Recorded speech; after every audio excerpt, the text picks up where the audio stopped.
you don't have an issue, I'll create a channel and I'll give a link to everybody to a channel, because the Dropbox is getting kind of full for me anyway. Yeah, that's a great idea. Okay. So I clicked record. I don't know if you guys see that on the top, because we haven't done that. I just want to make sure if that's what it says. Yes, we can see it. We can see it. And then what I can do, if anyone's uncomfortable with recording at any point when they want to talk, I can just pause it. So, I'm totally flexible with that. So, all right. So let's, I guess, get going here. It's weird. My up and down button isn't working on this. That's weird. Oh, there it is. Okay. So kind of the overview of the Pacific War, Age of Sea Power, the Bushido Code, and the Treaty of Washington, 1921, which I'm sure everyone's heard of and is very excited to get into. That's like my joke on this. It's up there with my favorite treaties. There you go. Exactly. So the overview of the Pacific War. So what I try to do when we go through this, because it's so massive, right, is that once, like every so often, I kind of try to put a random slide in here just to kind of give us a checkpoint on like where things are going, like from like a workflow standpoint, because it's half the planet. So the big picture, the Pacific War basically saw the Allies pitted against Japan with a very limited support from the Axis, what became Germany and Italy as part of Axis powers years later. And basically the fighting consisted of the largest naval battles in history, and, incredible, fierce battles and, astronomical war crimes, to a point that, that we to this day don't have the full documentation of, probably won't for another 50, 100 years. And the resultant life lost is, the general estimates are somewhere between 30 to 40 million, basically the same amount or maybe even a little more than perished in Europe, across the whole war, which most people don't know about, right? It's sort of, people have this sort of microcosm that they view it as the U.S. did island campaigns, Japan went to Germany or went to China, and then sort of, there was a few big sea battles, and then the U.S. dropped the atomic bombs, and then that was that. I mean, I'm not saying everyone has that simplistic view of it, but I would say that's probably the general narrative. And, and hopefully you'll gain some understanding of, for those of you that don't already know, of just how much more massive the war in the Pacific really was. And in some ways far bigger than the war in Europe, primarily, luckily, because it didn't really penetrate that deep into Russia. It was really on the western, side of Russia, or the far western side, really. From a Russian standpoint, or the East from a European standpoint. So the war culminated, I think, as everyone knows, with huge air raids over Japan, which killed many more people basically than the atomic bombing, and we'll sort of get into that. And then the Soviet Union declared war, and then they invaded what was Manchuria, and then basically there was a surrender, a formal surrender by the Japanese. And then Japan lost all of its rights and titles to all the possessions it had acquired, and possessions it had even before the war. People sort of forget that part of it. And their sovereignty was limited to 4 main home islands, and then some other minor islands, which have been transitioned over the years, to the Japanese. And then, to be honest, most importantly, or as importantly, the emperor, sort of, to simplify it, sort of shifted from all-powerful super authority, God figure, into a more, let's just say, manageable emperor, super king, because obviously when we get into this, you'll see sort of that relationship with the militarism and why that was, pretty important. So, any questions so far? And if there is, just please jump in. I mean, don't worry. Yeah. sorry, you were talking about the casualties before. Can you Mhm. sort of split them between the various sides in the war? Like, was it mostly Chinese and Japanese dead, or was there sort of a balance between Yeah, those? I mean, so the simple answer is mostly Chinese. You know, somewhere, two things people have to sort of remember is that China had this civil war going on, which actually, in a lot of ways, didn't kill a lot of people. I mean, this is all relative, right? I mean, this is, you know, relative to what was going on in the Pacific, so it's all relative here. And then the brutality of the Japanese, which, you know, and by the way, there's a zillion pictures out there. I didn't include any of those because I think enough people have probably seen those. They're basically the Japanese brutality version of the Holocaust pictures. I just sort of figured some people might not want to see that, and that's fine if you really want to look at it. You know, there's enough out there. So, you know, it's basically about 18 million Chinese civilians, roughly around 3 to 4 million Chinese combatants that were killed, you know, by Japan. There's about 1 million Japanese civilians, and I have a slide and stuff that goes into that, but and then a couple million Japanese um, combatants, and then the remaining amount was actually across Asia, which, you know, saw enormous loss of life in places like Korea, Burma. I mean, it was, you know, the brutality was pretty extensive, you know, in numbers that a lot of people just aren't very familiar with, because they sort of see them as, you know, these sort of lightning campaigns. But, you know, in a lot of these areas, because of the topography and the environment, um, you know, these were just slugfest basically with local populations, guerrilla warfare, you know, mixed with some, you know, Japanese, obviously, brutality around it. So, and I can kind of get into that too, at a later point. Um, so, any other questions or no? Okay. Um, let me get and I can't see a show of hands, but hopefully people can, you know, chime in. But how many of you have heard of Captain you know, Alfred there, Yeah, Mahan? yeah, way back in grad school. Yeah. Okay, good. Um, and then how about Sir Julian Corbett? No, I gotta say no on that one. Okay, so that's cool because you'll realize that they're sort of the, you know, the, well, bad analogy, the yin and the yang. I can't really use that in this presentation, sorry, but you know, they're definitely the ham and eggs, you know, or sort of this interesting theoretical and philosophical mix of concept of sea power. So, you know, they really are the von Clausewitz and you know, Frederick the Great and so on, kind of all wrapped into one. And Zach, this is one thing I was thinking about at some point that I'd really like to do, maybe next year or whatever, or end of the year. I'd like to do one session maybe on just military strategists that, you know, over the epoch, because, you know, they're all over the place, east and west and on land, on sea, everywhere. And I think there's just some interesting grounding and sort of foundation in why states and actors have done things because of the strategist, or when they think they're channeling the strategist, which I think is probably half the time. So that's something to, you know, I just wanted to throw out there.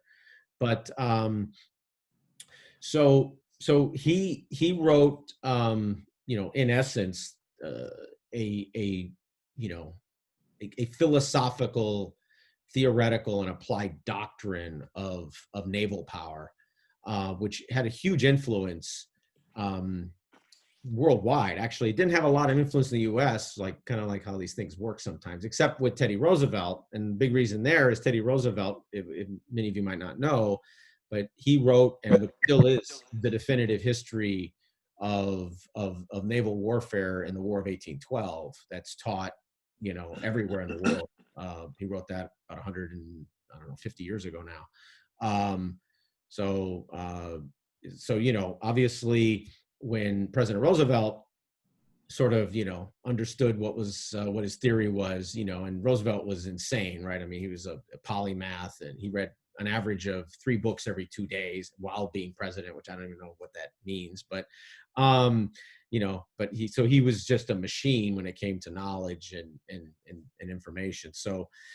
And I'll kind of jump in to kind of his decade and the impact he had. So he wrote a concept of sea power, both strategic and operational, which was fairly unique. Most strategists in history or tacticalists, which really isn't a word, they kind of stick to one or the other, right? They're either very operational or they're very strategic. Very few kind of fuse them together. And to be honest, no one ever really has before or since when it came to naval warfare. I mean, it's just it's a genius. I mean, it's readable by today's standards. I mean, you can just read it and you can just understand what it meant. You can sort of switch the metaphor context that he uses to represent, what you'd want to do today. And so,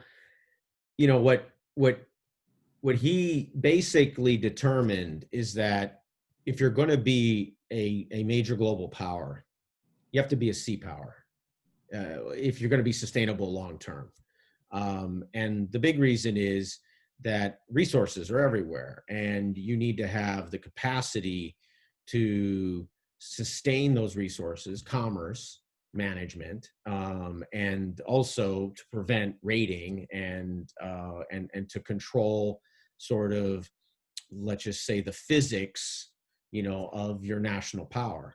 And so his book is The Influence of Sea Power Upon History, which is fantastic. He actually wrote like another pamphlet, which was basically after 1783. So it's basically 1784, up until basically 1900. I actually included 1905, included the war with Russia in there, which is really fantastic, actually, if you get a chance to read that. And so the US basically, sort of between half-baked imperial / micro-colonial, because we never really were what you'd call a traditional or clean sort of, I don't mean clean good, but just, like simple operating model, European colonial power. We're kind of this opportunistic, and the moment it cost a little too much, we were pretty much like, yep, I'm out of here, and so, but over a course of, basically less than, 40 years, we acquired, in essence, a set of platforms, small island chain platforms across the Pacific. And what Mahan was able to do is sort of tie that in together and show that, well, this could be what it was, which was a set of platforms to project American and, in our case, naval domination and become a global power from a naval and ultimately from a national power standpoint. And so many other countries sort of took that on and started to apply it. So the elements in all of this were really about, and the reason I'm bringing this up, just so you know, is that it had a gargantuan influence on the Japanese approach to strategy over the subsequent 50 years. It was really fundamental in terms of guiding their strategy, and in some cases it guided ours, but it was a little sort of it depended on who. Sorry for the background noise there. So when it came to sea power, you need to possess a powerful navy. You need to have some type of colonial possession. The more island, the better, which was very different, actually. Because you wanted a 360-degree capacity to traverse sea. So it was very naval focused. The goal was to increase your strength and capacity, and then that all tied together to command the sea. And then when it came to tactics versus strategy,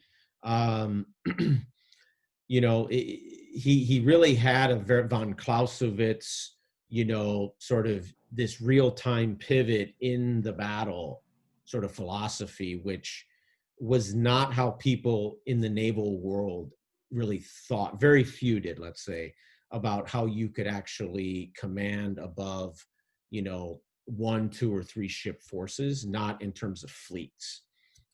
He saw fleets the same way as, you know, whether it's land forces look at platoons or companies or battalions, you know, something that can be truly sort of guided and sort of fungible and manipulated. And then also when it came to strategy, you know, he believed that, you know, the function of the Navy is to command the seas, and that the Navy should be deployed basically in these battle fleets, which ultimately is what the Japanese did. Actually, that's exactly how they designed it, and that coaling stations, which were critical for resources, obviously for energy, you know, for both the fleets and for overall operations, that you really need to support those, and those should be your critical areas as choke points, so that you can prevent somebody from taking that resource away from you. And then this was a very critical point that he had, which was, which we found later with aerial bombardment in World War II the same way, or Vietnam, or, you know, the Russians had in Afghanistan. I mean, it's just proven in history that sort of the commerce destruction, or this sort of singular goal of whether it was naval or air power, basically can't win wars. It's a completely secondary mission. And, you know, he's basically proven right on that too. So before I kind of go on, and I just wanted to kind of lay that out there before we sort of dive into what you think this presentation's about, because I thought that's sort of important up front. Okay, there we go. So any questions so far on this? Hopefully this is good. If it's too much, I'll switch. You tell me. We will interrupt you, don't worry. Okay, thank you. So some of the things that guided him, and this was sort of his technological view, which is truly cutting edge for a strategist, because very few strategists, you have to go to, on a consistent basis, really the old Chinese strategist that sort of integrated the aspects of technology evolution, which was relative to what they knew, and strategy. And he viewed that as just completely integrated, so that the paramount aim, because the battleship was the preeminent platform then, was that the U.S. needs to develop, or whoever it is, but in this case the U.S., that has to basically develop a battleship that's completely capable of defeating all enemy fleets. That has to be the preeminent aim. If you do everything else and don't do that, then you sort of miss the whole philosophy. So it had a very advanced sort of technology strategy component to it, which of course basically has been adopted, you know, pretty much worldwide even to this day. And colonies were really only strategic in terms of their value for access to choke points, resources, and basically as launching platforms, right? The idea of colonies for the sake of colonies and sort of national identity. I mean, he just thought that was just a colossal waste of energy and time, which I would say he's sort of been proven right about that too. And he saw the Panama, because remember, it wasn't yet a canal, so it was an isthmus passage as necessary for the U.S. naval power. And so that the U.S. Navy has to become a true two-ocean Navy, Atlantic and Pacific, and we need the Panama Canal. We need the concept of that to be implemented, which becomes the foundation to why it happened, which most people have no idea about. I mean, they think it's just a commercial sort of driver. This was the fundamental view when he briefed, you know, President Roosevelt. And it was all about building, in essence, the great Navy, and sustaining the great Navy, so that you can, if necessary, design the fight, or design to fight an enemy in full fleet engagements and command the sea. And then the last, any questions on Mahan at all, or no? It's pretty straightforward, actually. So Sir Julian Corbett, someone that if you want to nerd out on interesting people, he's definitely one of those. He wrote a fantastic, I mean, it is arguably probably more consistently leveraged in naval thinking than Mahan, and for quite a while. But some principles on maritime strategy, which was he sort of jumped up from Mahan's view into a fully von Clausewitz sort of strategic, looking at relationship of naval strategy to government policy, and then tying kind of the interdependence of all the elements into national power. So he that's why they're sort of complementary, because he really has that full-blown kind of strategic or stratagem in essence, whereas Mahan has this sort of implementation. So he viewed, and this was completely revolutionary actually, the same way as the concept of combined arms on land, starting in the 30s, but really in World War II has been revolutionary. But basically, the interdependence of land and sea forces that are crucial to the success of national military effort. So in essence, what your overall strategy is. And that the main purpose of the Navy is sea control, combined operations, or commerce war. So that's where he had conflict with Mahan. And then of course, since he was English, he was validating obviously the naval and colonial policies of the European powers, basically, and not just European powers, Russia, Japan, pretty much everybody else but the U.S. But I would say crucially, his view of combined operations is in essence the standard, global playbook that anyone that is building or has built a truly globally integrated Navy with the rest of their forces has, and because it really sort of sets the integration of what all your operations can be, like the potential of your operations. And this is just the last sort of view on this, but U.S. as a sort of a Pacific power, where we were, what our possessions were, as they were called then, and some of which we would call territories now, as they became, let's say, pseudo-integrated into the United States, and some aren't, like the Philippines, obviously.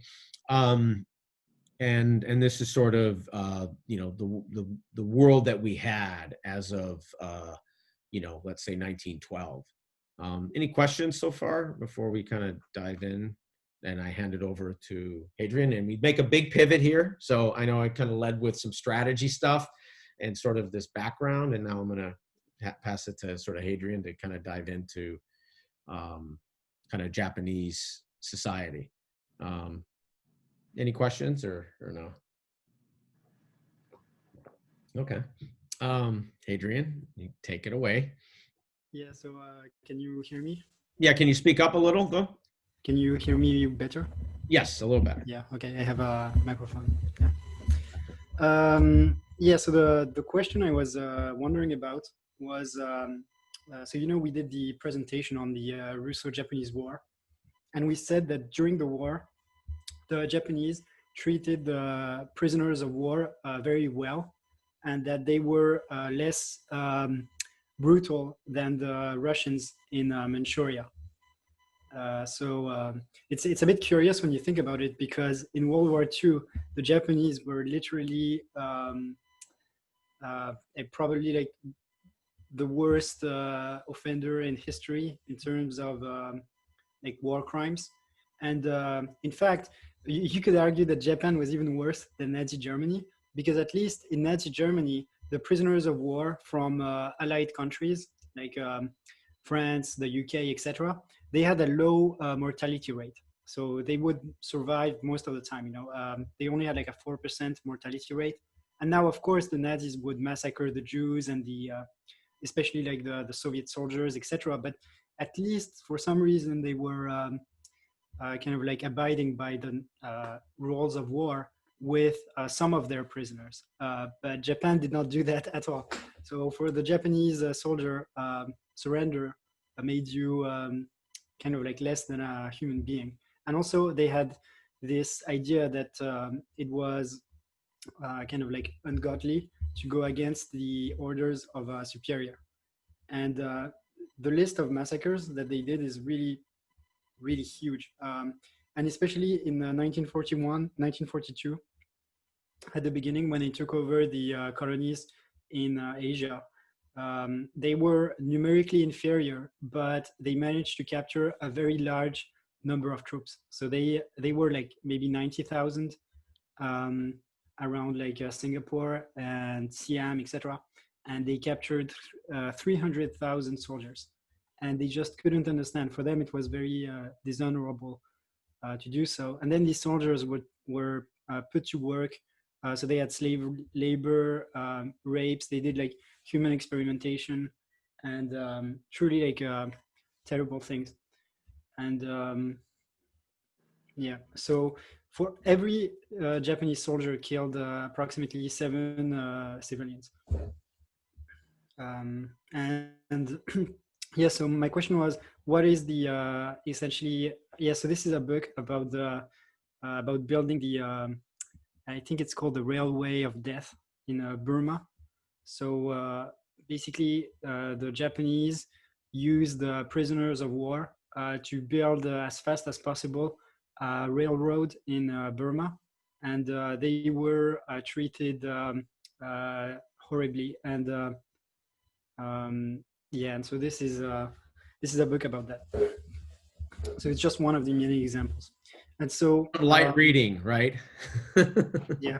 So so basically it's very strange when you think about it, because Bushido is kind of like chivalry in the Middle Ages. So there's benevolence is important. Treating prisoners correctly is important. Like you don't, in the traditional Bushido code, you don't kill disarmed enemy. I mean, normally you don't, but in 1930, when they started attacking China and doing all these war crimes, basically in only like 25 years, they changed completely. And so there are 8 main reasons for the shift. So the first one is the Bushido culture, which is kind of like the base from which they will eventually like take away all of the benevolence, mercy, etc. You have the rise of ultra-nationalism after the Russo-Japanese War, and especially after the Treaty of Versailles. And you have also a very large Prussian influence. So basically, kind of like at the same time, you have in Europe, you have a small country that's like mostly agrarian that starts to unify Germany and becomes a very strong military power. Thanks to conscription, a very strong army, and eventually with Bismarck, they will form a very strong Germany. And Prussia was very influential for the Japanese because they saw themselves as the Prussia of Asia, and they thought they could emulate their success. And the Prussian advisors had a lot of influence, both on the army, but also on the ideology of Japan. So they really liked the idea of absolute obedience of the Prussian army, and also the fact that the size of the army was so large in Prussia, and that it created basically a state that was at the service of the military instead of the opposite, like in the democratic model. Then you also had an important factor was emperor worship, which was institutionalized by the Shinto religion. Another thing was their reaction to democracy and capitalism, seeing as they were treated unfairly by other world powers, and they felt like their place was not being acknowledged. And you also have the military training that they put everyone through. So they had a conscription law that was without exception. So anyone could be conscripted. Like even if you were missing an arm or something, you would still be conscripted. And so everyone went through military training, and military training was extremely brutal. And they also had like spiritual training. And basically they were being trained from high school to be soldiers. Then lastly, you have like the attitudes that they had towards their enemies. So I'm going to talk about like racism and their idea of like the racial supremacy. And finally, the concept of an honorable death. So this means that when the Japanese had kind of like when they had no hope. So for instance, when they were defending Manila from the Americans, and they knew that there was no way they could win, they just started like committing war crimes and throwing themselves at the Americans. And basically, the concept of an honorable death also meant that whenever they arrested, they captured someone, they considered that person to be kind of like subhuman for accepting dishonor instead of death. Yeah, so I'm going to go a little bit in more detail, but I will try to be kind of quick. So yeah, the 7 principles of Bushido are rectitude, courage, benevolence, courtesy, honesty, honor, and duty. So as you see, there's benevolence in there, which is not really what they practiced during World War II. And yeah, and also, I mean, the concept of rectitude. So rectitude and courage are actually separated in Bushido, and it's kind of interesting. So essentially, rectitude is about knowing what's right, and courage is about striking when the time is right and dying when it is right to die. So it's yeah, it's kind of interesting. So they, and also here you don't see in the 7 principles, you don't see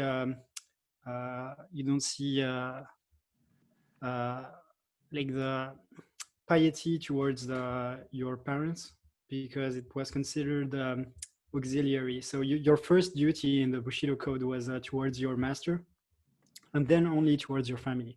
So if you had like if you were put in a situation where your master required you to do something terrible against your family, it was considered morally right to do so. But see, the thing with the Bushido culture is that it only affected the samurai. And so what happened was that in 1854, with the arrival of US warships to Japan, Japan is forced to open up. And one of the things in Bushido culture is that there is a total disdain for money and the trade. So the samurai were not told how to be merchants. They didn't know anything about industrialization. And when Japan started industrializing and they basically lost their job, 99% of them went bankrupt. So you had a large class of disaffected samurais that did not like the modernization of Japan. And also, on the other hand, you had forces, progressive forces, that saw that the only way forward for Japan, in order to not end up like China, was to modernize. So they removed the shogun and they installed an emperor. But then you had reactionary samurais that wanted to go back to the previous model that rose up in rebellion, particularly the Satsuma rebellion. And during that rebellion, essentially the rebellion was crushed by the imperial army. But however, the rebellion had a lot of cultural influence later in Japan, because the instigator of the rebellion was seen as essentially being a national hero, protecting the honor of Japan against the Westerners. And he was really a key figure in the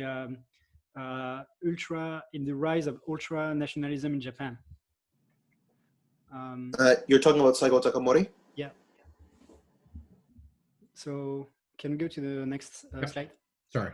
Yeah, so this is Saigo Takamori. And yeah, so one thing that's interesting is that, as I said, during the 1905 war against Russia, you had, so the Japanese were using criminals and criminal gangs in Manchuria against the Russians. And the actually the secret society that was communicating with these criminals was called the Black Dragon Society. And it was not really in the government, but it wasn't kind of like completely secret organization. It's basically like some kind of free masonry in a way, because you had a lot of influential people in it. but you also had a lot of secret agents. And so this secret society started becoming a little bit more mainstream after basically during the 1920s, and they had extremely influential members, and they wanted essentially they wanted Japan to be really aggressive in terms of foreign policy, and they were able to accrue considerable influence owing to the fact that they had they had a lot of ties in the samurai culture. And essentially in Japan, even if the samurais were not agreeing with each other in terms of policy, like the progressive and the ultra-nationalist samurai, they still found enough in common in their samurai culture that they helped each other in the government, basically. So that meant that the relatively small group of ultra-nationalist samurai came to control a greater and greater proportion of Japan, even if at the beginning they were outnumbered by the progressives. So as I said, Saigo Takamori becomes a national hero, even though he was a rebel against the government, and he is a figure of ultra-nationalism in Japan. Yeah, so the official policy of the Japanese at that time was the Fugoku Kyohei. So basically they wanted to industrialize, and they also wanted to build up their army. And so they sought Bismarck's help because they thought that Prussia was a really good model. And in 1873, they're not even at war with anyone, but they still implemented the universal conscription. And in 1885, essentially the subordinate of Bismarck sends Meckel as a Prussian advisor, and Meckel is sorry. Hello?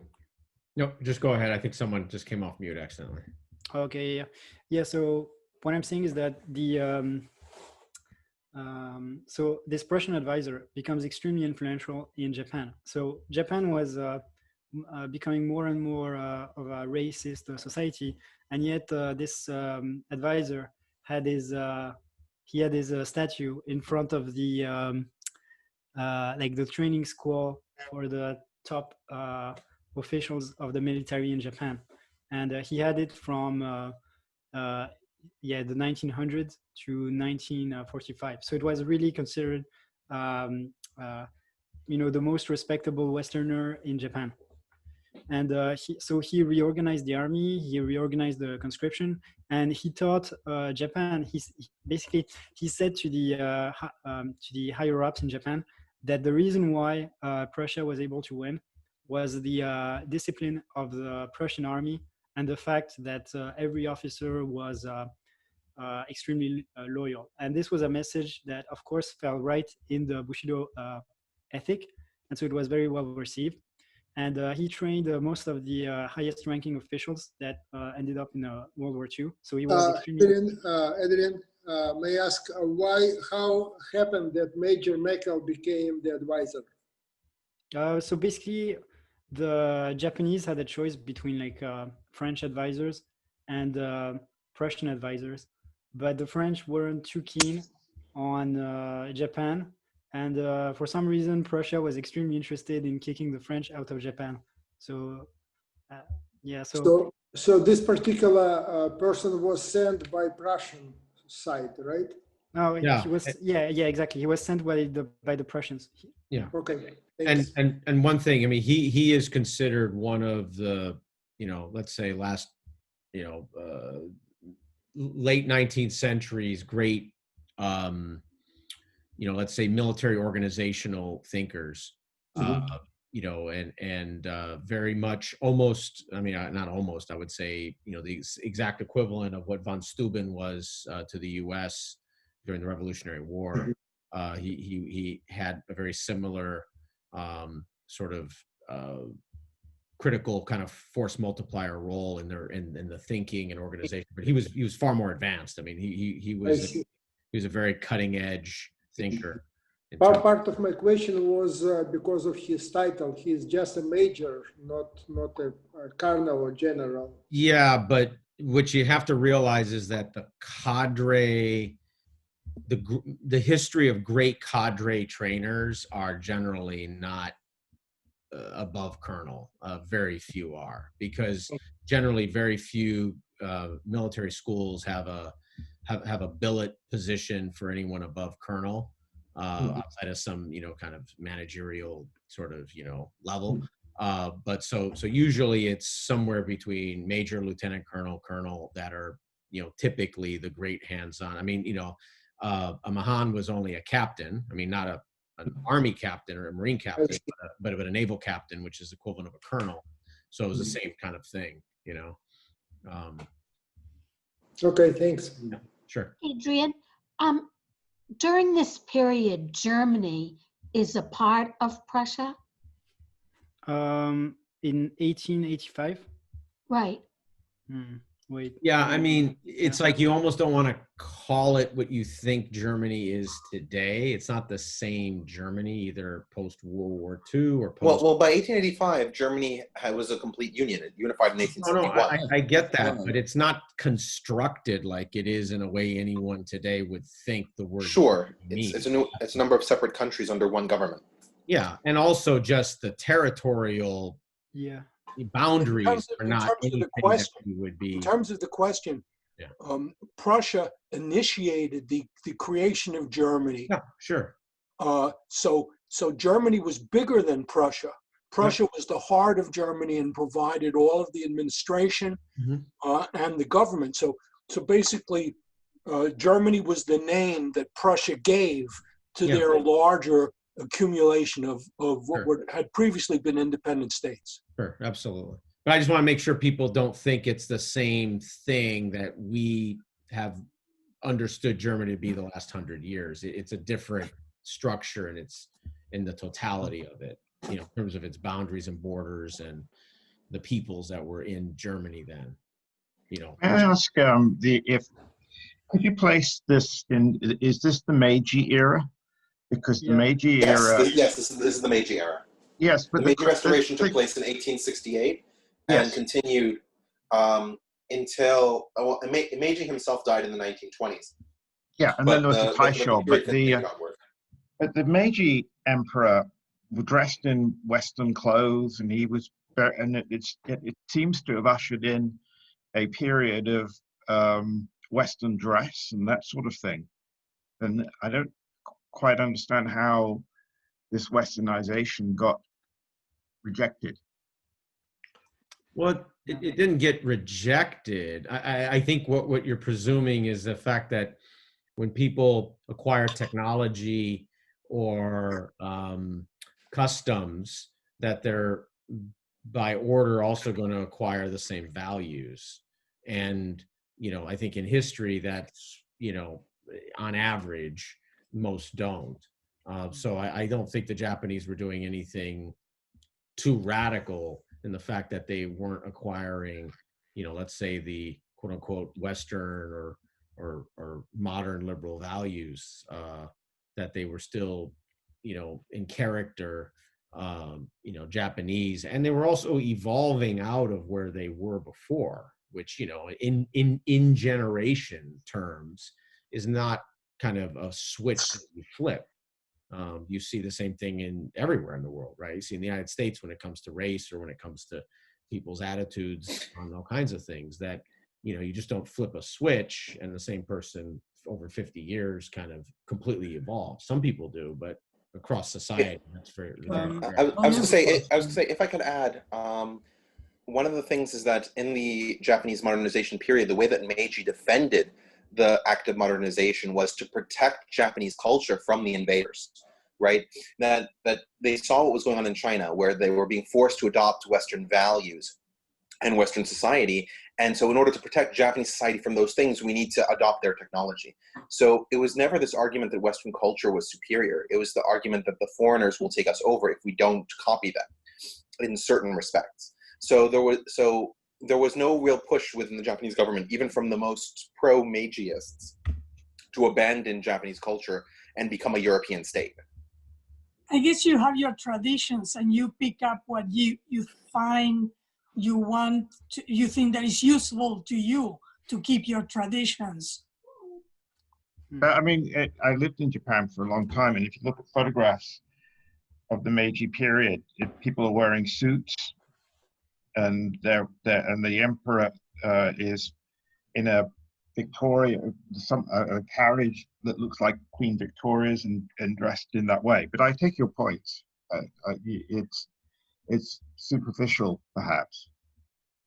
Yeah, I mean, also I think there's a big difference between the merchant industrialist class and the samurai class, because as I said, almost none of the samurais managed to succeed in the industry, and most of the people that succeeded in the industry, they were described by foreigners as being really like unpolite, and a lot of qualities that you would not say belong to the Japanese, because the Bushido honor code essentially did not apply to the merchants, which were originally the lower class.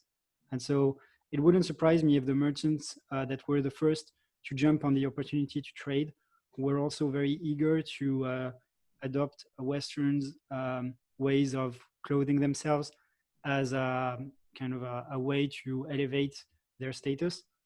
But on top of the government, I mean, you can see pictures of officials that still wear traditional clothes, and I think they had different a different point of view on the topic. And also, the Japanese were extremely admirative of the Western technology. So, for instance, in the book Bushido, The Soul of Japan, there's a description where you see there's like a bunch of Japanese, and they see steam locomotive for the first time. And the people that showed them the locomotive, they recorded that when they showed the locomotive to the Chinese basically just ran away.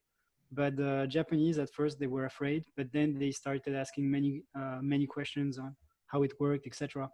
And then what happened was that they invited so many foreigners to industrialize their nation that you had like a whole neighborhoods in Tokyo.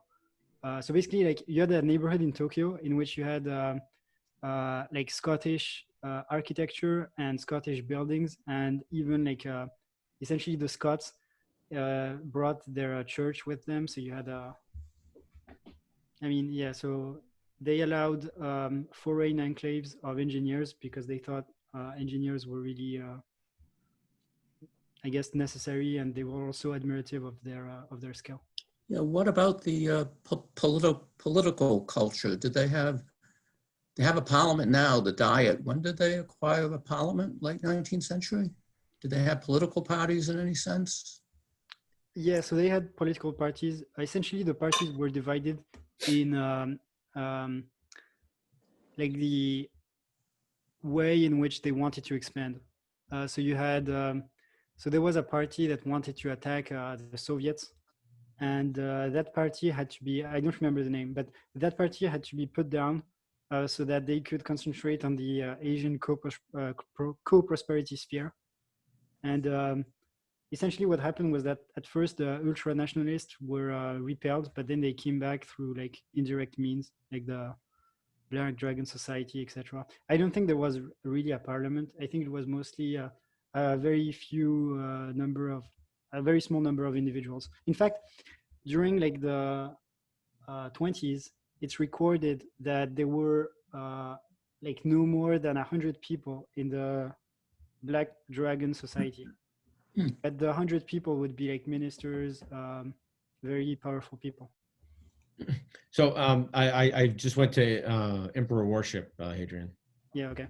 Yeah. So so as I said, the Japanese had they had instituted a conscription, but then they had a lot of restrictions, and Meckel told them that all the restrictions had to be repealed so that the effects of the cultural effect of conscription could be felt by every citizen in the state.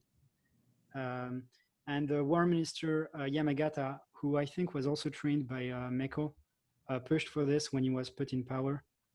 And then in the 1980s, the emperor was declared divine in the state religion. So what people were being taught was that Japan had been ruled since the beginning of time by an unbroken string of emperors with never any dynastic change. And the first emperor was descended from the sun goddess. And so because the emperor was God, disobeying a command from a superior was going against God himself. And so they had this concept, the kokutai, which represents like the national unity. And originally it was just about putting the nation before oneself. But this concept was hijacked by an ultra-nationalist called Kingoro Hashimoto, who was in charge of the education. I think he became Minister of Education. And yeah, so he said that we must build the world for Japan's sake. Heaven ordered Japan to achieve this great mission. And they also had the idea that Japan should rule over the entire world. I think it's the 8-corner policy or something, that Japan should be a roof above the entire world, owing to the fact that the emperor was a descendant from the sun goddess. Yeah. So the ultra-nationalists, they pushed for rearmament using the fact that China was being bullied by the Westerners. And also what happened was that in 1919, so before World War I, Japan was already building an empire in Asia. So they had captured the Liaodong Peninsula and also Taiwan and Korea, etc. And after World War I, they expected to be treated like other major powers and to have their colonies respected and like acknowledged on the world stage. But that did not happen. They were basically snubbed. And so that created a lot of feelings of hatred towards Westerners. And these feelings would result in World War II by the senior Japanese officers actually encouraging the mistreatment of prisoners of war as being some kind of repayment. And yeah, so this resulted in their kind of like strategy to create their own faction in Asia, the Greater East Asia Co-Prosperity Sphere. But despite the name, most of their war atrocities were actually committed against other Asians. So they had, so they essentially their public relations was that they were protecting Asia against the Western imperialism. But what they were actually doing was just repeating what the Western imperialists did to China, but they were in charge instead. So in 1930, you had the London Naval Treaty, which essentially was supposed to stop Japan from building ships beyond a certain size. So this treaty, of course, was perceived to be like a discrimination, racially based against them because they were Asians. And obviously they broke the treaty and they built really massive battleships. And yeah, also in, so May 15th, you have the assassination of the prime minister. And that assassination was seen by many of the youth as being a patriotic act that was essentially a strike against democracy that was corrupt and was preventing Japan from reaching its full potential.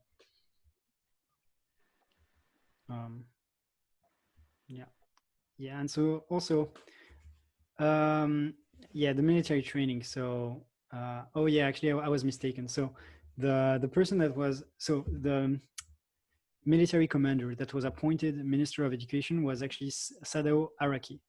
And Sadao Araki is important because he was the leader of the Ultra-nationalist Party. And he introduced a spiritual training in essentially everyone in school would receive this training, and it taught all of the martial virtues of Bushido without the compassion. And everyone that went through military training was subjected to probably the worst military training in the world. So people would not be given food. They would be beaten for anything. And they would be, essentially what happened was that the soldiers that were beaten during their military training, whenever they gained a rank, they would beat their own subordinates and when they captured prisoners, they would. So what happened was that the Japanese soldier would beat soldiers from Formosa, for instance, or Korea, and that were supposedly their allies, but actually were being mistreated by the Japanese. And then in turn, these soldiers would be the worst prison guards for allied prisoners of war. So they would kind of like, they would exteriorize their feeling of inferiority towards the Japanese by beating even more savagely the prisoners of war than the Japanese did. They had a lot of bayonet practice. So they trained a lot to do like banzai charges. And actually it was kind of interesting to do it against the Chinese because the Chinese didn't have that much firepower, and the Japanese were really good at hand-to-hand combat. And they also they would practice their bayonet skills on prisoners of war. And already in 1931, 32, when Japan went into China, you could see the effects of their training, and you can already see war crimes. And in 38, they kind of like implement a policy of annihilation, so where they essentially burn everything, they kill everyone. And in 1940, they implemented it again. It was called the 3 Alls policy. So kill all, burn all, loot all. And it was responsible for approximately 2.7 million civilian deaths. Yeah. So what happened was that Japan actually signed the Geneva Convention, but they did not ratify it. So they were not legally binded by the Geneva Convention, which meant that the prisoners of war were under the supervision of the Japanese army. And they felt like, because they had been so mistreated by the Westerners, when they captured Westerners, it was the occasion for revenge. So as I said before, the Japanese were incredulous to have captured a lot of prisoners while they were in numerical inferiority, and so they treated them very poorly. And essentially, from the point of view of the soldier, if your commander told you to commit a war crime, it was very, very rare that a soldier would disobey, because it was going against all the cultural values of Japan to disobey your superior. And you would also risk, it was social suicide, basically. If you were a man that disobeys his superior, you were basically shunned in Japan. And the only cases where people would not obey orders were very high military officials that were kind of like exempt from repercussion. When you say there was social pressure, I mean, I would imagine that there might be more danger than just being ostracized. I mean, did they not take any other physical action against them? I mean, yes, of course, you would be killed, except if you were like if you were a kamikaze and you came back from a mission without having killed yourself, they would keep you around because kamikazes were in short supply. But then after a certain amount of time, they would kill you. So I mean, I thought kamikazes didn't even have landing gear.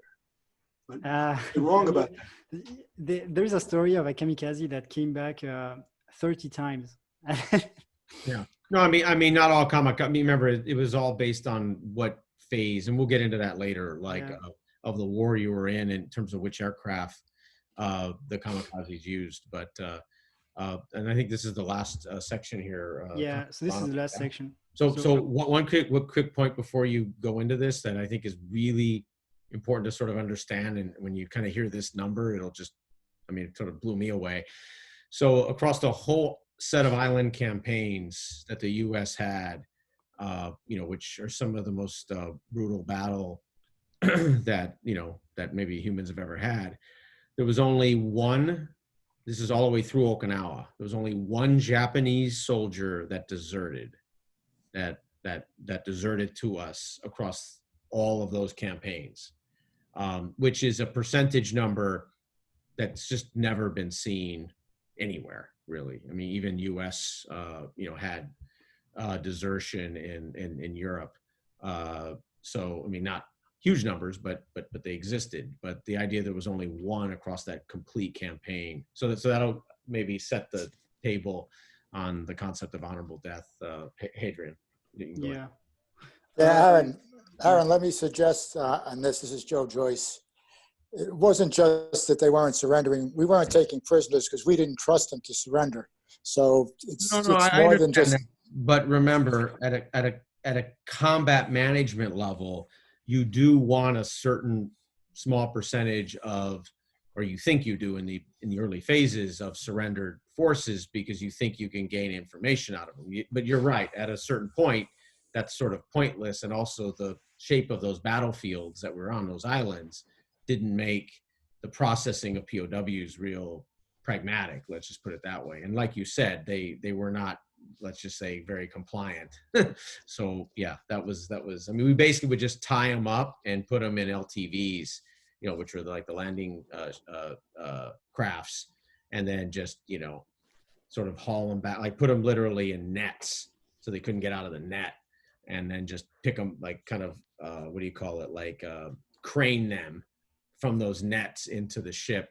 And basically, you know, we sort of took old school version of shipping containers, because that's about all we could keep them in. And they would pound, they would try to scratch their way out. I mean, it was pretty wild.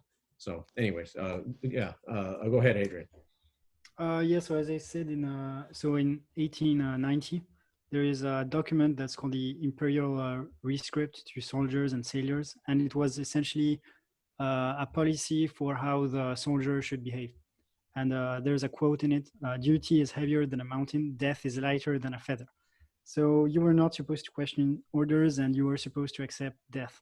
Also, there was a religious reason why you might want to die a glorious death, which was that the Yasukuni temple, which you can see in the bottom right, was the only shrine in Japan where the emperor would pay respect to a common man.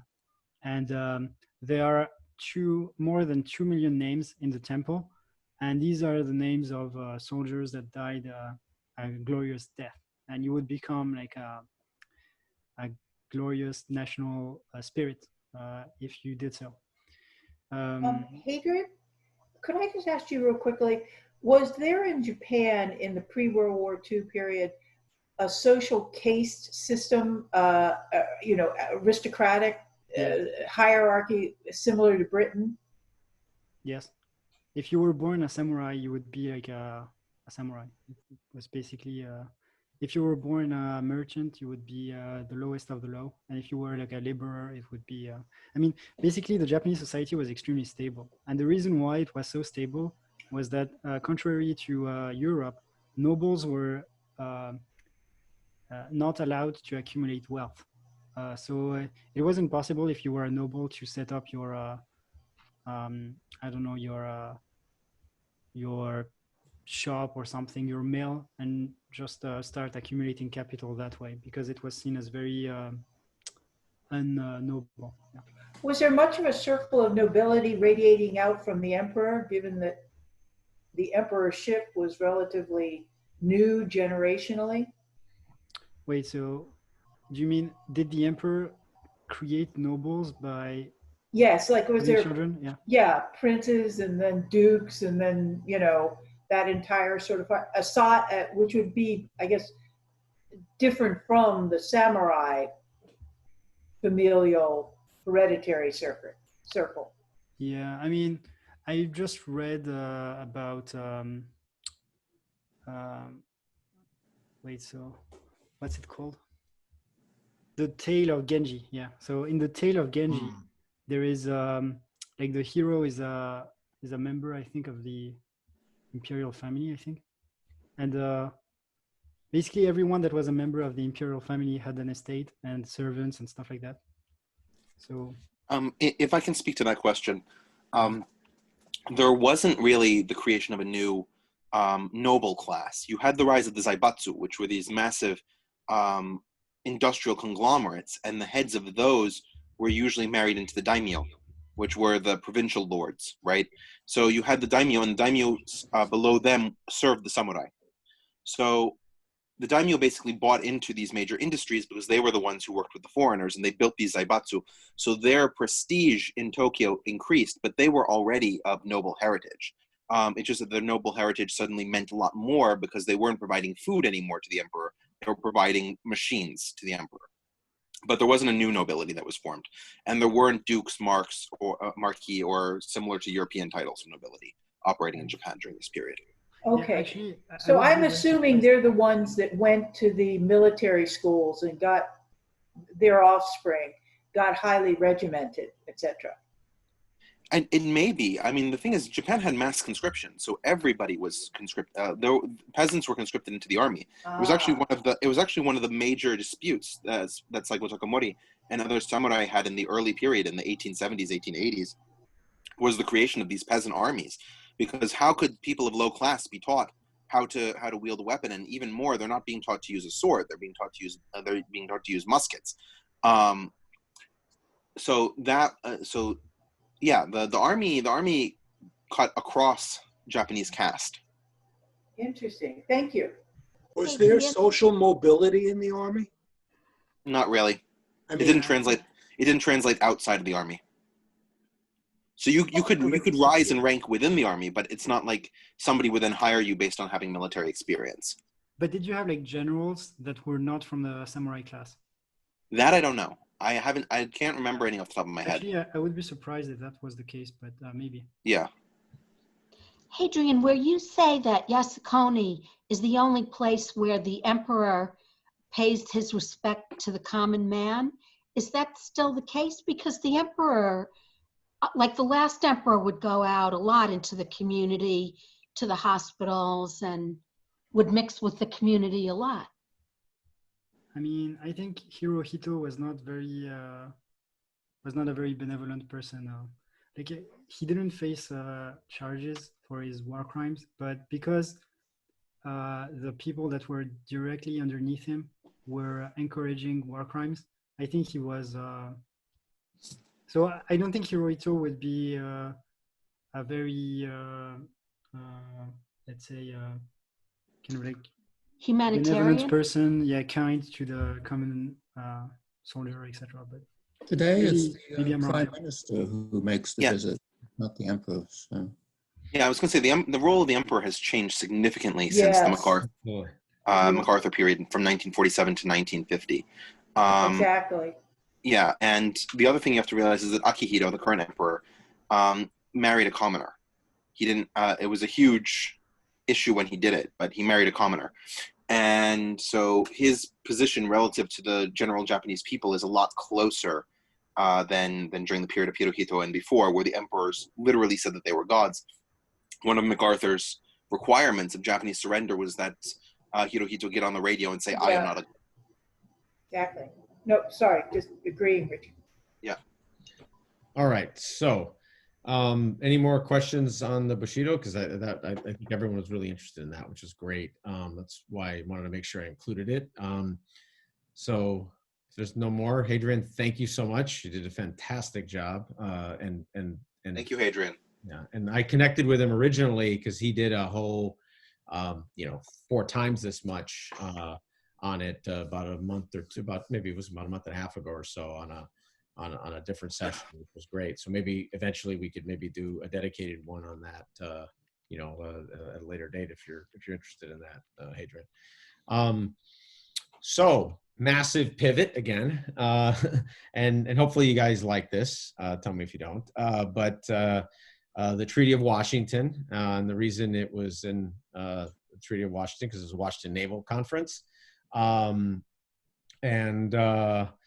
also known as the Washington Arms Conference. So it happened 21 to 22 over a course of about 3 months. It involved, basically most of the powers except Russia. And obviously the Union of Soviet Socialist Republic were not that interested in any kind of engagement in structures that they felt were either imperialistic or colonial or capitalistic or just anything that wasn't theirs.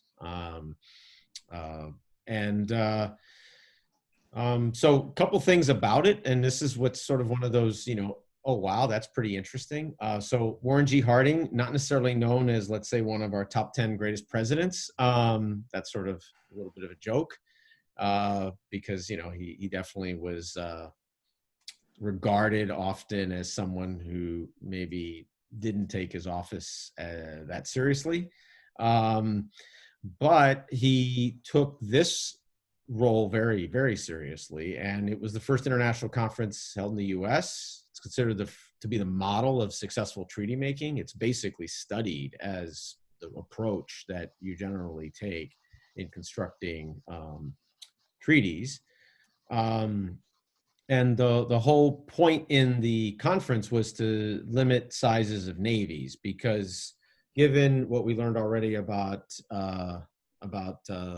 Alfred Thayer Mahan and Corbett, navies were sort of fundamental to your capacity to build, a very militaristic power, and ideally sort of a superpower. And so the idea was, well, if we can limit naval size, it's going to constrain all the actors. So in essence, a form of balance of power, Council of Europe type approach, but to the sea. And so there were 3 treaties, and we'll sort of go over those a little bit. And I included in this also, but I'll bring it up later. There was a few years later, the U.S.-Japanese Exclusion Act. I just wanted to put it in there because it did have a psychological impact on the Japanese, but it has no relevance right here. Just something for you guys to sort of remember when we get into sort of some of the other discussions. But so the 3 major treaties. The U.S. objective of the treaty was pretty simple. We wanted to prevent the Japanese Navy from expanding in the Western Pacific waters, and because we wanted to follow at that point we were kind of all in on the Mahan model of naval power, and we didn't want them to in essence do the same thing that we wanted to do. It was pretty simple there. And the 4-power treaty was basically about maintaining the status quo. And also another aspect of this is we wanted to reshape there was an Anglo-Japanese alliance, which you want to think of it not in sort of World War II terms of an alliance. You want to think of it in the more 19th century form of a colonial sort of partitioning alliance, where each party kind of agreed to the region or the zones that they would have, colonial power. And so the U.S. didn't want that, obviously. On average, over most of modern history, we've been pretty anti, sort of, especially European, colonial. But I would just say in general, just the old models, we just weren't. I mean, there's a handful of minor exceptions, but on the whole, that's not really been something we've politically or strategically advocated. The 5-power treaty was a ratio around the size of the capital ships for the British and U.S. Navy, Japan, France, and Italy. And Japan saw themselves as a peer, and were not happy by, let's say, the 2/3 limitation that they had in their ship size and in terms of their naval armaments. And the 9-power treaty was really about maintaining the open door policy in China. So it was about all the different parties that had trade and spheres of influence in China. And these are the 9 parties to it. So the reason I wanted to bring this up, very much like bringing up the naval strategy earlier, is to sort of lay some of that foundation of, why, right? So these sections have all been about, well, why did Japan change from what they were in 1905, or what we thought they were, and in World War I, to this completely different actor really starting in the late 20s. Question, Aaron. Yes, why, sir. Why did the Japanese agree to sign the Five-Power Treaty? Well, so it's actually that's a great point, right? So they had this, strategic. They were playing both. Well, number one, there was not quite the unifiedness of Japanese political culture. So they had competing interests. One party was, we want to be a seat at the table, part of the big boy, big girl kind of table, like the adult Thanksgiving table. And then there was another part that wanted to kind of play strategic ambiguity. We can go in, we can sign, we can not sign, we could do this, we could, sort of, confuse. And then, of course, there was this growing militarist part that wanted nothing to do with it, but they were basically pushed aside. So, it was done because at the time it made the most sense for Japan to do it. And given the power of the rest of the actors doing it, Japan would have struggled in the 20s if they were the only one out of this, and then trying to implement their own sort of approach, independent of the Nine Power Treaty or of the Washington Conference treaties. Does that make sense? Yeah. Aaron, I noticed Germany is not in this crowd. Well, yeah, because they got smoked in World War I. So, that's like, they didn't get a seat at the table. But that would have driven them to look for a seat at the table then, in the 30s by buddying up with Japan, right? I mean, sort of. I would not correlate that. What I would say is the world that we understood until basically at the end of World War II, where the U.S. decided to basically rebuild Japan and Germany, and try not to repeat the sort of a post-war development vicious cycle. That's a completely novel thing in history, right? I mean, that's basically almost never been done. And so the normal treatment was, whoever the belligerent is that loses and sues for peace, I mean, they basically have to accept the terms of it, and part of the terms usually are pretty punitive. And so, in the early 20s, that was no different. I mean, but Aaron, still, Japan didn't take part in World War I, right? No, they did actually. They did, but they didn't. But what people don't realize, they took part on the Allies' side. And it was all based on their strategic interest in protecting their strategic interest in Asia. So it's still not clear who forced them to take this ratio, because.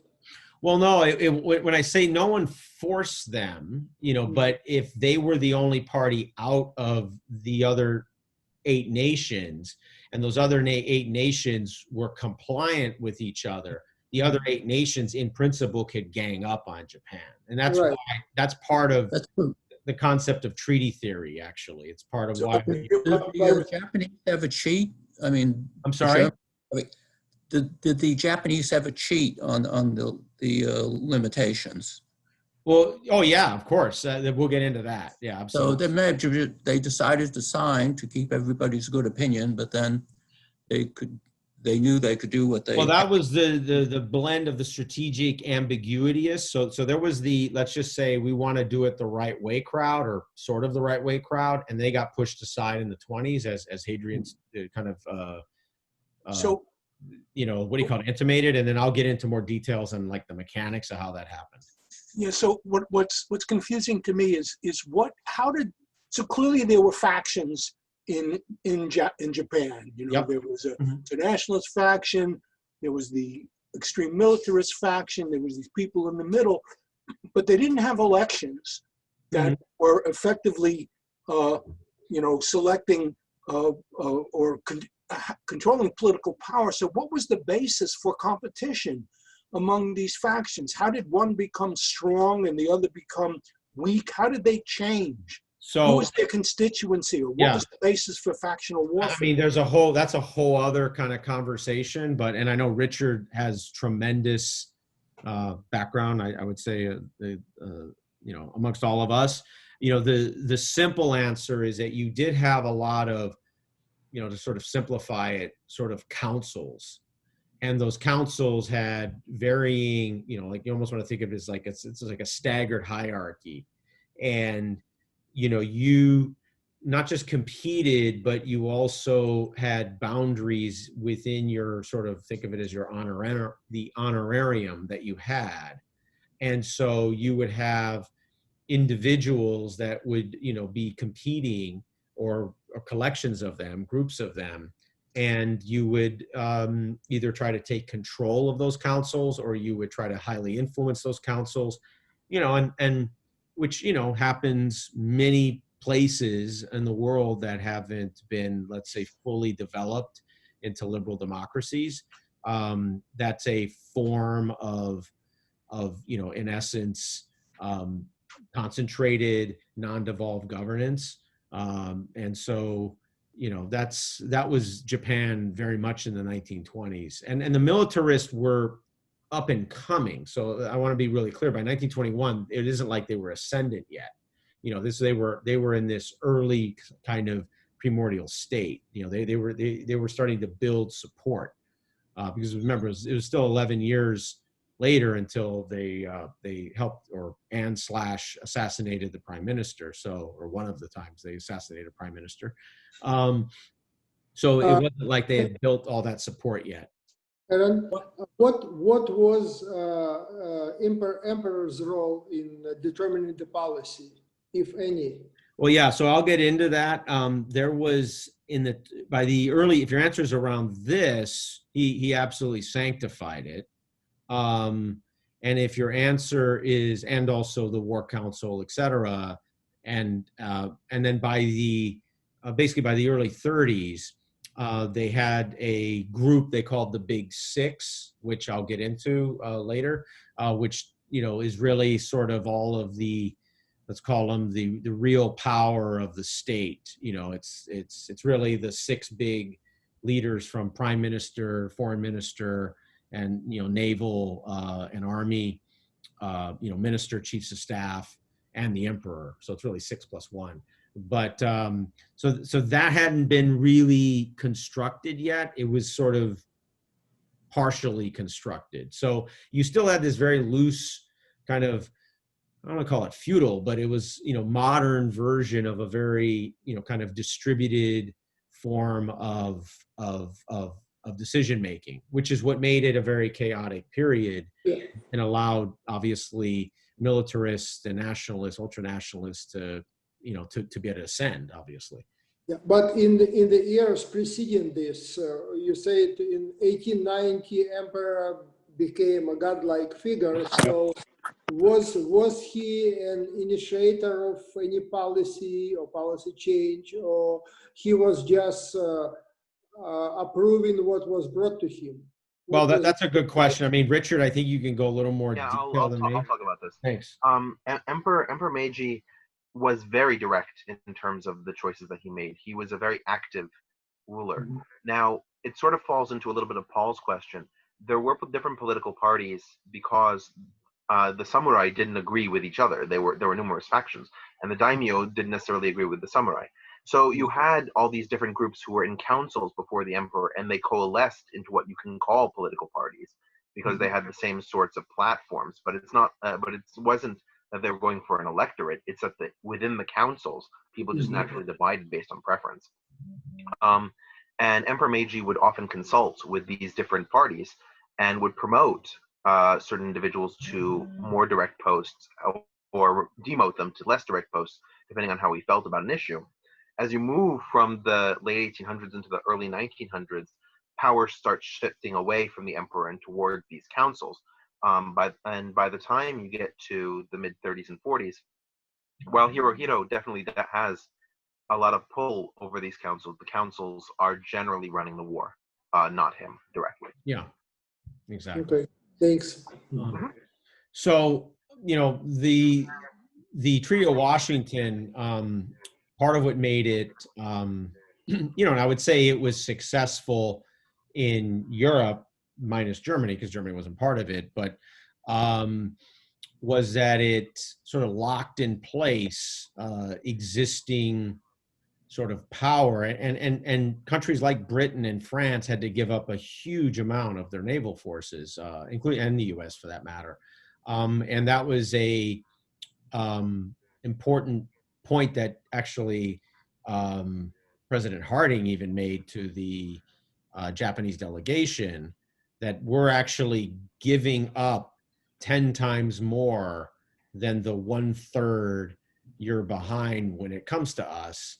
But that didn't matter, right? I mean, so from their perspective, it was, you know, basically dishonorable. They didn't want to see any of the other components of the equation. And also realize that peak Britain was 1921, so that's its empire at its most stretched. So it's basically a quarter of the world's you know, land and population. So it was, you know, pretty big. I would wonder whether part of what was going on there was giving the Western powers a way to basically modernize their navies without losing competitive advantage, because everybody was subject to, right? So I imagine that the naval assets that they got rid of were the ones that they least needed. Or no, I mean, to be honest, that it was because they got rid of so much. I mean, you're talking 80-90% of their naval assets. So I mean, it was just they basically that came in later. That came in by the late 20s, that thinking. But at that point, the objective was massive disarmaments, right? Because the war cost so much in lives, treasure, everything, that the thinking in 21 was, you know, like, you know, this was League of Nations thinking, right? We were in this very, you know, I'd probably say the same equivalent in the modern era was kind of the post-Cold War, you know, sort of early 90s peace dividend, right? It had this sort of fantastical view that, you know, we can remake, you know, humankind and not have conflict and so on. So that was a lot of what was governing it at that point. Later, though, you're totally right.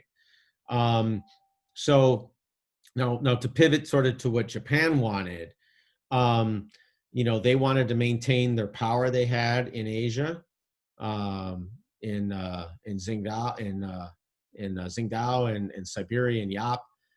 They wanted to formalize and recognize their interest in Mongolia and Manchuria.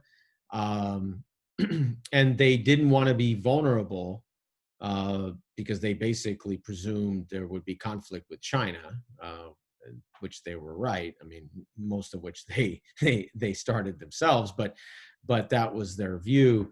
And they also, you know, understood that the U.S. and Britain, you know, was going to have, you know, naval supremacy, and so they wanted to, you know, have some guarantees, which the U.S. signed on for. So the U.S. was, I mean, U.S. was a above board actor in this whole thing. I mean, we were very clear about what our interests were.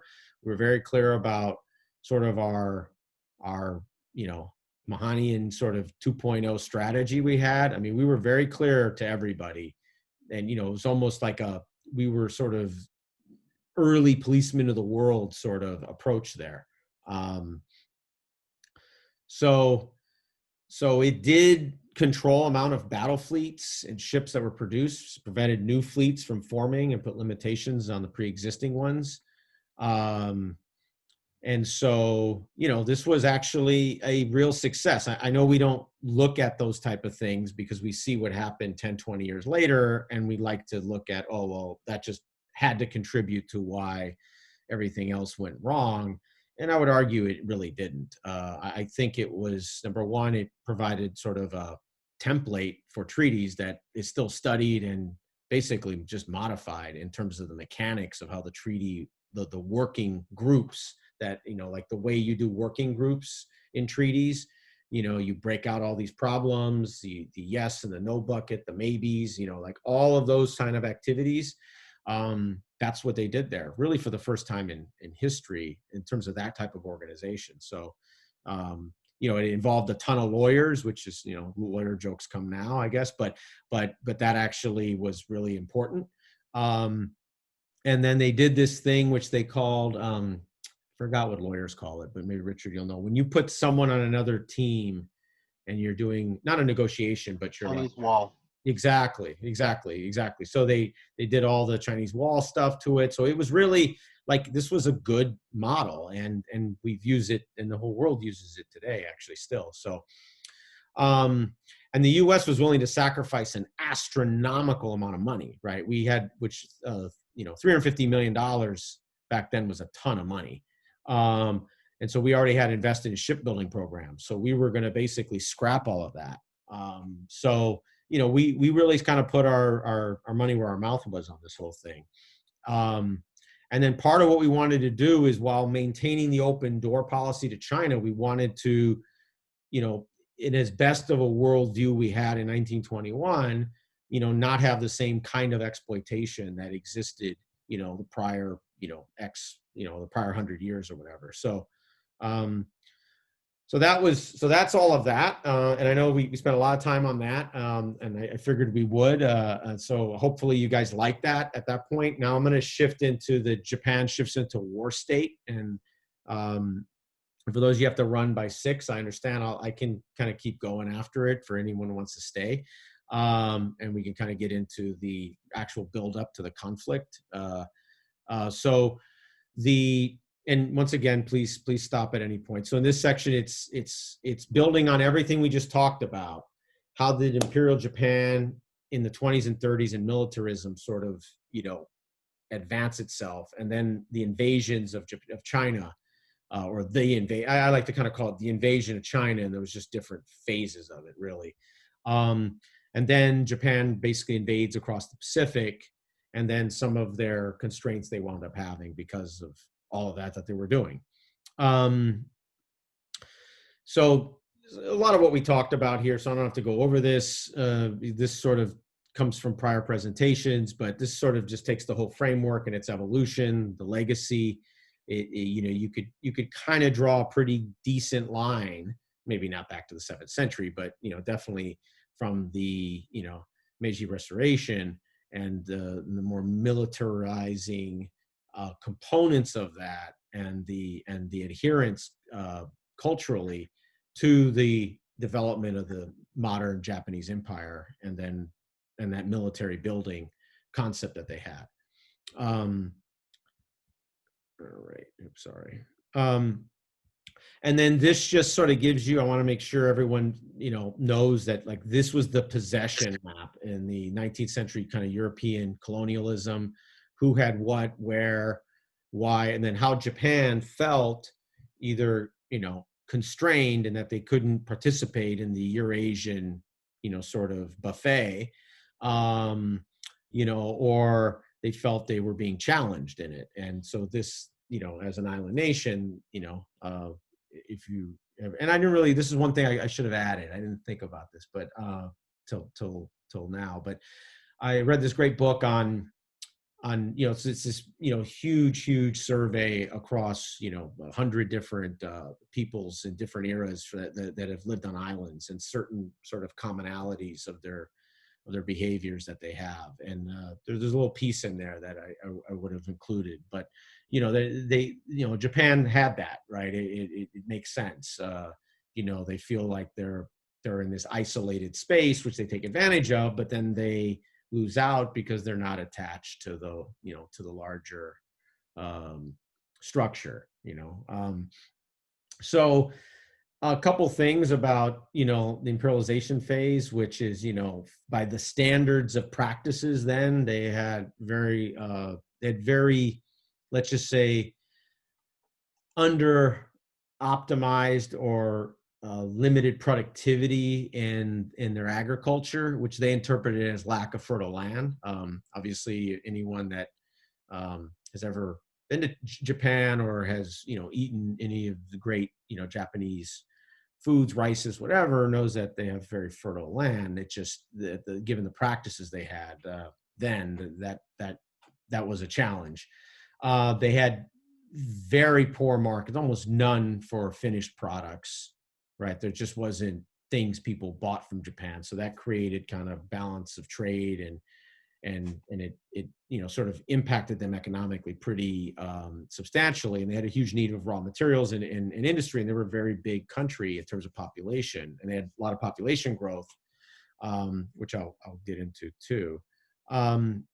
We talked about this already, so this is, you know, pretty straightforward. So their industrial revolution, we basically sort of touched on already, which, you know, they government was pretty involved in the whole process, and they, you know, helped modernize. The effects we talked about, also social change, and you know, strained their resources. You know, there was changes. This was one thing I read that was pretty interesting, was the fact that there were divorces, right? I mean, so they were getting, you know, I think everyone knows that's a canary in the coal mine of, you know, not necessarily having an enormous amount of stability, you know, in people's lives over time. If you have a very high divorce rate, or rates that are going up, that's kind of counts more than anything else, is the velocity. And then they basically entered on, from a foreign policy standpoint, into this sort of race for colonial, you know, domination, which we talked about already. Some interesting stats here around, you know, development of silk, railroad mileage, coal production, size of the merchant fleets, you know, kind of going into World War I. So, you know, they kind of exploded when you, relative terms, you know, when you look at where they were, anything from, you know, tens to, you know, up to, you know, hundreds of times, you know, the sizes that they had, you know, beforehand. So the modernization and the industrialization was you know, arguably those 40 years was higher than the United States had until basically World War II. In World War II, we went off the charts because of the scale of our production. But this 40-year period was, you know, very, you know, it matches in proportional change, very much like China's gone through the last, you know, 40, 50 years. Like we went through, you know, these just incredible explosions in industrialization.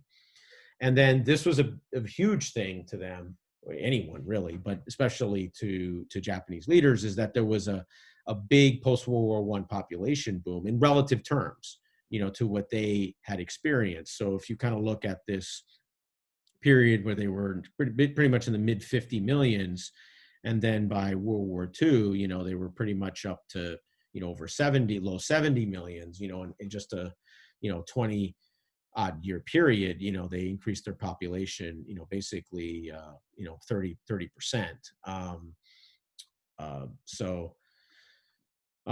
And so, you know, obviously we talked about this in terms of industrialization, you know, and the rise of nationalism, and how it, you know, it started to become this real fundamental force in their society, which was, you know, which sort of made sense given how fast they had developed, but the fact that they still had cultural traditions that were the same.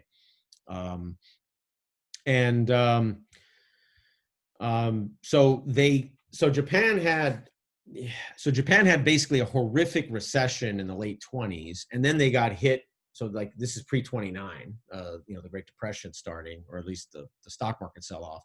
So this was in 27, and then they got hit by the Great Depression right after it. So they kind of got blasted basically, you know, and that, you know, really in some ways that sort of closed the book on, you know, the idea that they want to have any dependence on anyone else, because they blamed a lot of that on, you know, external rivals, on, you know, it was definitely a blame them sort of dynamic.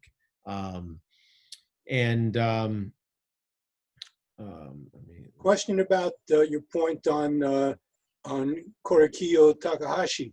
Yep. These jobs that he created, were these government-owned industries?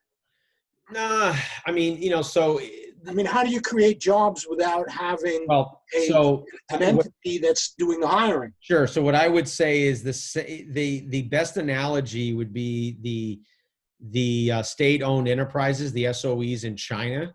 They're obviously more modern version and more corporate version, but a lot of the structures had a very, kind of fluid, blended control and ownership amongst, as Richard spoke of earlier, amongst these sort of industrial clans. And so, you had, it was a different, it's not the, it's not the modern world we're in now anyways. So it's definitely a much earlier phase of economic development where you had these sort of family clan or blended clan, industrial, conglomerates in all kinds of random industries and like no modern management techniques, obviously. And they basically would, push economics, right? We need to do more of this. So hire more people. Oh, I can't make payroll. Here's more money. I mean, so it was definitely government triggered. That's why I try to use the Chinese example, the state-owned enterprise is probably a pretty decent analogy, if that makes sense. Does that make sense? Or yeah, I was going to say that's exactly correct. Because Zaibatsu, because the individuals who ran them were directly tied into the government ministries, it was as if it was a government corporation, except the government actually didn't make the profits from it. So there was a degree of control, but not a degree of monetary return. I think a good Western example might be Amtrak. That's probably the closest thing that you can get to it. But Amtrak has a degree of divorcing from government decisions that none of these Zaibatsu had. It was very incestuous, the relationship between government and business in this situation. So when the Great Depression struck, the government was blamed, or let's just say the weaker parts of government that weren't ultra-nationalist and militarist. And then the government, basically the military gained control under General Tojo. So, and he's a pretty significant figure, which we'll get into kind of more either later or in a future podcast, right? They went to the old playbook, right? They wanted to solve their problems by expanding territory, invading, etc. So that sort of helped trigger some of the, let's just say, shift to let's invade China because we can gain some, advantages in terms of resources and in terms of economic gains, which sort of, I would argue that was sort of the fait accompli. They were walking themselves into World War II. If you kind of play the kind of counterfactual games, right? If there was no, European war, would the U.S. and Japan eventually have gone to war at some point, 40s, 50s? Like it was sort of an inevitability there because of Japan's approach, and this gives you kind of a sense of how they evolved their empire across basically a 10-year period basically, and let's see. All right, yeah. So obviously when they invaded Manchuria, League of Nations said that's bad. The League of Nations didn't have anything to do. They couldn't call the police department of the League of Nations to do anything about it. And so they didn't have any capacity to enforce it. And of course, Japan knew that. And so the national militarists in Japan, and we sort of talked about this, before, but this is sort of a summary of it, right? This is sort of their lineage over, a 10-odd year period. They resented the European and American limit on growth, or what they saw as that limit. In 34, they terminated the naval treaty. officially in 35, the Naval Conference in London, Japan demanded basically equity with the US 555, but is refused and walks out, and that's sort of an important point because the U.S. was, the U.S. in a lot of ways was still trying to, I mean, clearly at that point they understood what kind of belligerent Japan was, but, we were definitely a very isolationist country, and no one in this country wanted war, much less, the concept of a far-off war in the Pacific. And so we were really trying to counsel the Japanese on, hey, we might not be able to get you to 555, but if you can, in essence, re-sign the treaty, which you basically can't do, but we'll figure out how to make that happen. We can walk you there, and we played an honest actor trying to actually bring the Japanese in, but the Japanese really didn't care about that. I mean, they basically had a crash naval buildup that was already starting.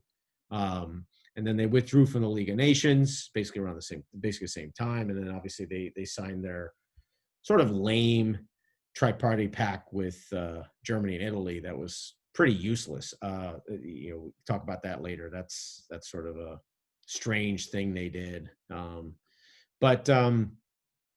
And then sort of the final piece on the rise of it is the rise of the ultra-nationalists. They got tons of support. Obviously, they assassinated the prime minister. The person didn't really go to jail. I mean, you just can't even imagine that. Even in places that are not very liberal or democratic. They basically had the equivalent of a sort of a hit campaign out on any politicians and business leaders who oppose sort of, this militarism.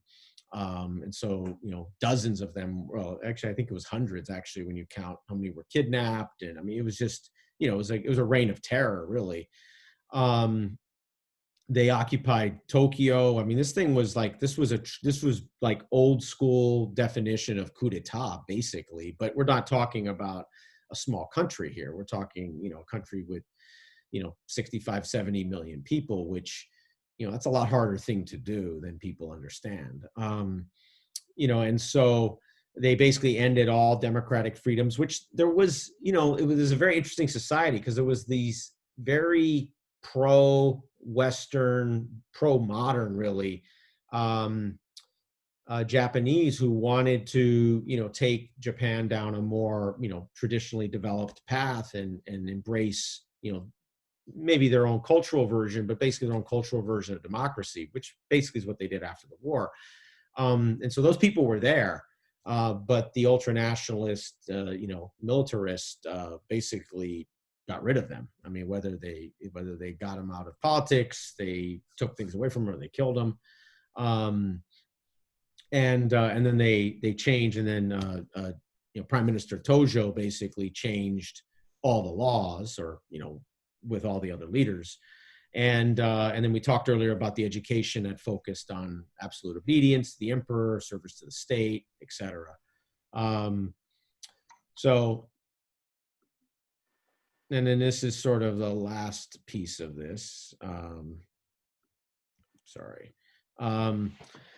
Which these are, basically the lineage leaders, that they looked back to. And so they sort of wrapped themselves in a version of nostalgia while they were doing this. Like almost all good, sort of proto-dictatorial sort of approaches. And this sort of goes in, and if you guys are sort of done with this section, that's okay. I can jump into something else, but if you want me to stay here, I'll stay here. But basically, so this was I think I told you earlier, the 1924 U.S. law barred Japanese immigration. It didn't ban all immigration. What it did is, and it wasn't targeted only to Japanese. I mean, this law was, but we had other ones. We were in a world that in the 1920s, not just here, but around the world, that we were starting for the first time in history, basically to start regulating, immigration, from a legal standpoint. And obviously a chunk of that was racist, but chunk of that was just, we were regulating it, so it's sort of like they both sort of co-opted each other in some ways. Then the Japanese viewed that as just the ultimate insult. And, that put us at the top of their magic list, let's say. Aaron? Yep. Sorry, who performed the coup? Who killed, assassinated the prime minister, and were they persecuted for this? No, they weren't persecuted for it, and I have the name here. Let me get the name. But was there part of the party? It was those people. They were officially named as criminals, or it was kind of official act of some ruling party?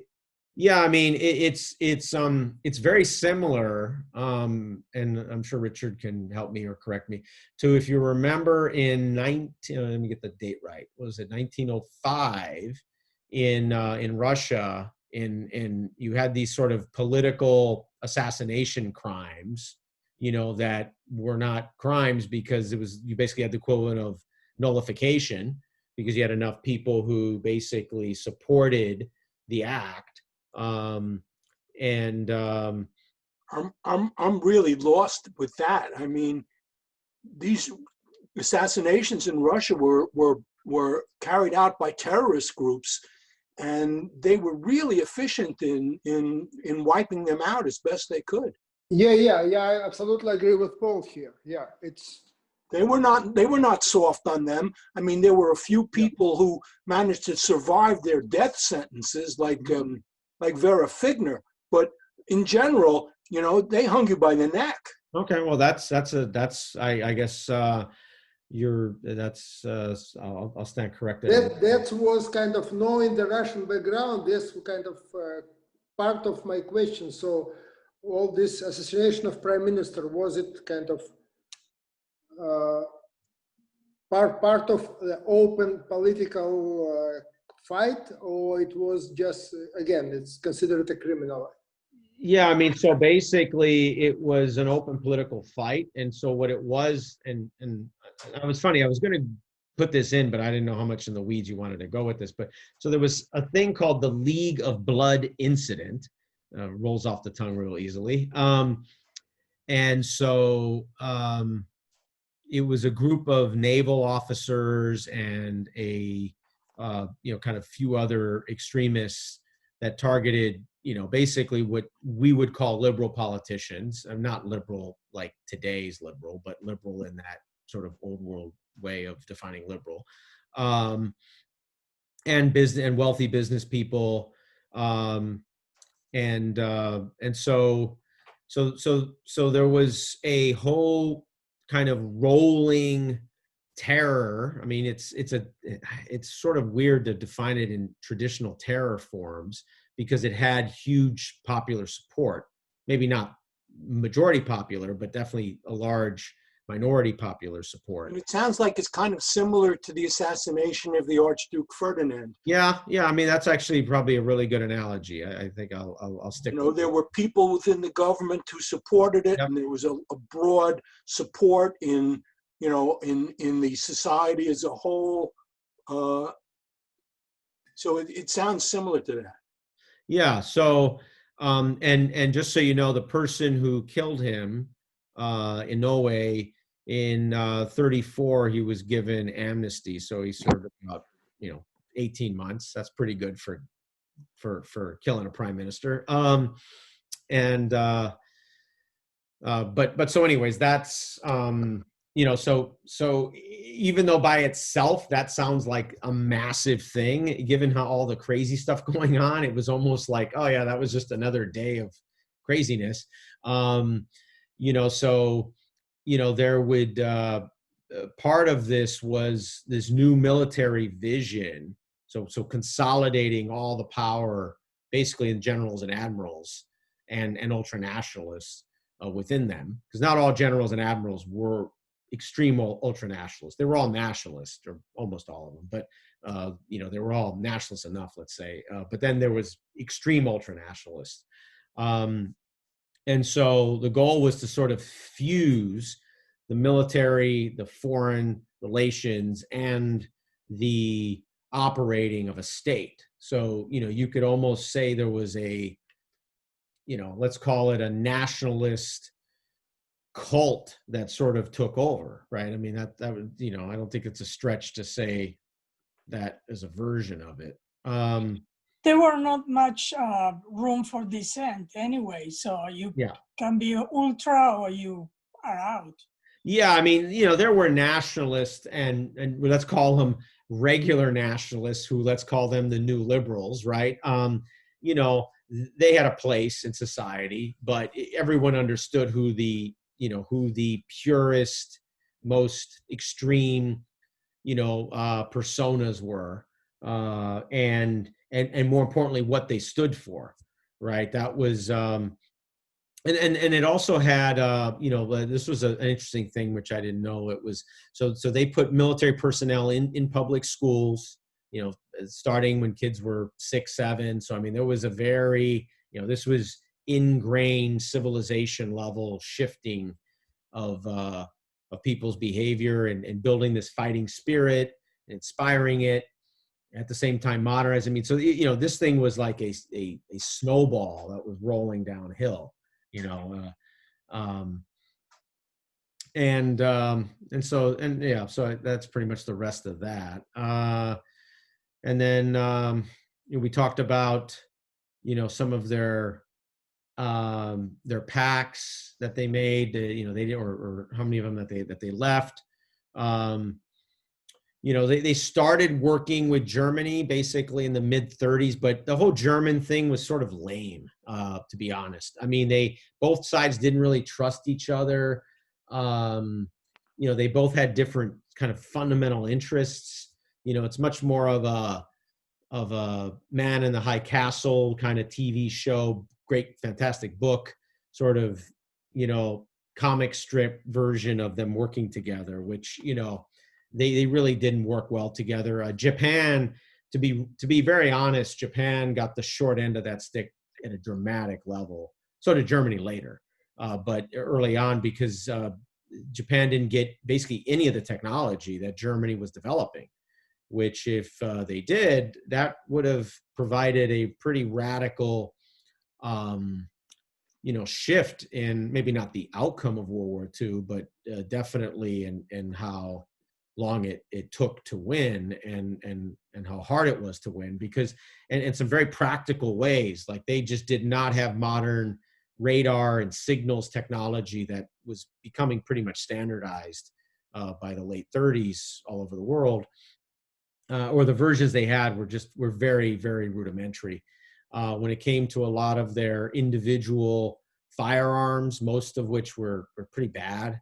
We're talking sidearms and rifles and squad and level machine guns, plus, like basically all their small arms, to be objective, compared to what Germany had and eventually what the US had, and was pretty much junk. I mean, in comparable form, which had a huge impact on their performance in the battlefield, even though they had, let's say, fairly successful defensive warfare. If they had modern German style weapons, that would have been, I think, those island campaigns might have turned out differently, some of them, because if you're talking about modern, the German MG squad machine guns, and Mauser quality rifles, you're talking a whole shift in quality of weapons. But so anyways, Japanese aggression after Manchuria was, we talked a little bit about that earlier, which is officially known as the Second Sino-Japanese War. Nanking, or you'll correct me, Richard, would that be Nanjing, or how would you properly say it? If you're still there, Richard. Maybe we lost Richard. All right. So I was on a business trip in this city. It was called Nanjing. Okay. Good. Yeah, I mean that's what I thought, but you know, I know Richard has, you know, and if Louisa, I don't think we got Louisa today, but if she was on, she speaks Chinese, so or Mandarin. But we talked earlier, I think we talked a little bit about, you know, the massacre was, you know, 300, 400, 500,000. I mean, it was, you know, insane. I mean, it was, they're really, you know, I don't know in history. I mean, you know, maybe if you go back far enough, you know, we've studied quite a bit here, but I don't think you've had 300, 400, 500,000 people killed in 2, 3, 4 weeks. You know, at a civilian level. If you have, it's, you know, it's one of the substantial massacres in human history. To have that many people killed, that, and they're all civilians basically. So, I mean, they basically lost their minds there. And independent of their normal doing that. So one of the things they did was they wanted to create, and I know Hadrian brought that up earlier, the Greater East Asia Co-Prosperity Sphere, which was basically their version of what the Germans wanted also. It was really the same model, literally the same model. They basically built it off of the German model, just using the regionality to gain that space so they could get the resources they wanted, and create the buffer zones, and over time just basically force out all the colonial you know, legacy countries. And then this is a draft of it, you know, so you know, it's got that usual, you know, let's say corporate beautified poetry language, you know, that's probably pretty Orwellian when you really get down to it. And then we talked a little bit about this already, but so I mean, they had huge gaps when it came to resources. I mean, huge gaps. So, you know, and then I'll get into resources in a second. This is our friend, General Prime Minister Tojo. You know, he in a lot of ways was, I'm not gonna say the supreme architect, because there was, you know, dozens, hundreds of these ultra-nationalists, but he's sort of the, say, like the CEO of this whole approach that Japan took in the 20s and 30s, and into the war. So you know, and he linked it to the sort of natural dynastic destiny of Japan to drive out everybody out of Asia and to basically rule all of Asia, you know, and to build this sort of, you know, superpower that Japan had. So this was kind of, yep, go ahead, sorry. The photo of Tojo, he was prime minister, but he's got all this military, yep. Right. So there was no separation between church and state or anything? Oh God, no. I mean, there was, but then there wasn't. Remember when we said that they basically got rid of all those democratic, you know, let's call them speed bumps or guardrails, etc. Yeah, they basically got rid of all of those. They integrated it into a sort of a, you know, now it wasn't a cult of personality. That was what would made it actually, to be objective, pretty dangerous, because it was very scalable, right? It wasn't like it was Tojo and that was it, right? There was a whole architecture, which I kind of get into here. They called them the Big Six. So it was the prime minister. So this was one later, and by 45. So at early on in the 30s, Tojo was a prime minister. So this was in 1945. The Supreme Council for the Direction of the War, which is the official name for it. And so you had basically head of the army, head of the navy, the chief of the army, chief of the navy, the foreign minister, and the prime minister. And then you had the emperor sort of sat outside of it, but was, you know, sort of given the 10-minute briefing, you know, every week on, you know, kind of general direction, so that he was, you know, reasonably well informed about it. And then, yep. So 1945 meaning it happened just at the end of the war, right? No. The big six was already in the 30s, but this was the big six by 1945. Okay, so the composition has changed. Yeah, it changed. People moved around and they had different roles. Some of them, not say retired, but they moved to more advisory council positions. I just wanted to show the 45 one. I was going to show the one from the 30s, but, sort of had to make a choice. And I didn't want to do a whole presentation on the big six and its evolution, even though that would be pretty interesting. Go ahead, Richard. Sorry. Yeah, no, I was going to say, Maggie, I'm a little, can you sort of work on your question a little bit? Because I was looking at Tojo Hideki. Tojo Hideki had no spiritual power. There was no division between church and state. Do you mean a division between military and politics? Yeah. No, because by this time the military was the politics. Exactly. Because of the coups that Aaron had talked about during the 1920s, more and more of the people on those councils that have been convened were less and less business connected and less historic nobility exclusively, but were those people who had been historic nobility and were part of the military. So there was just a general shift as more of these coups d'etats occurred that the mixture became more militaristic. So the military was the government.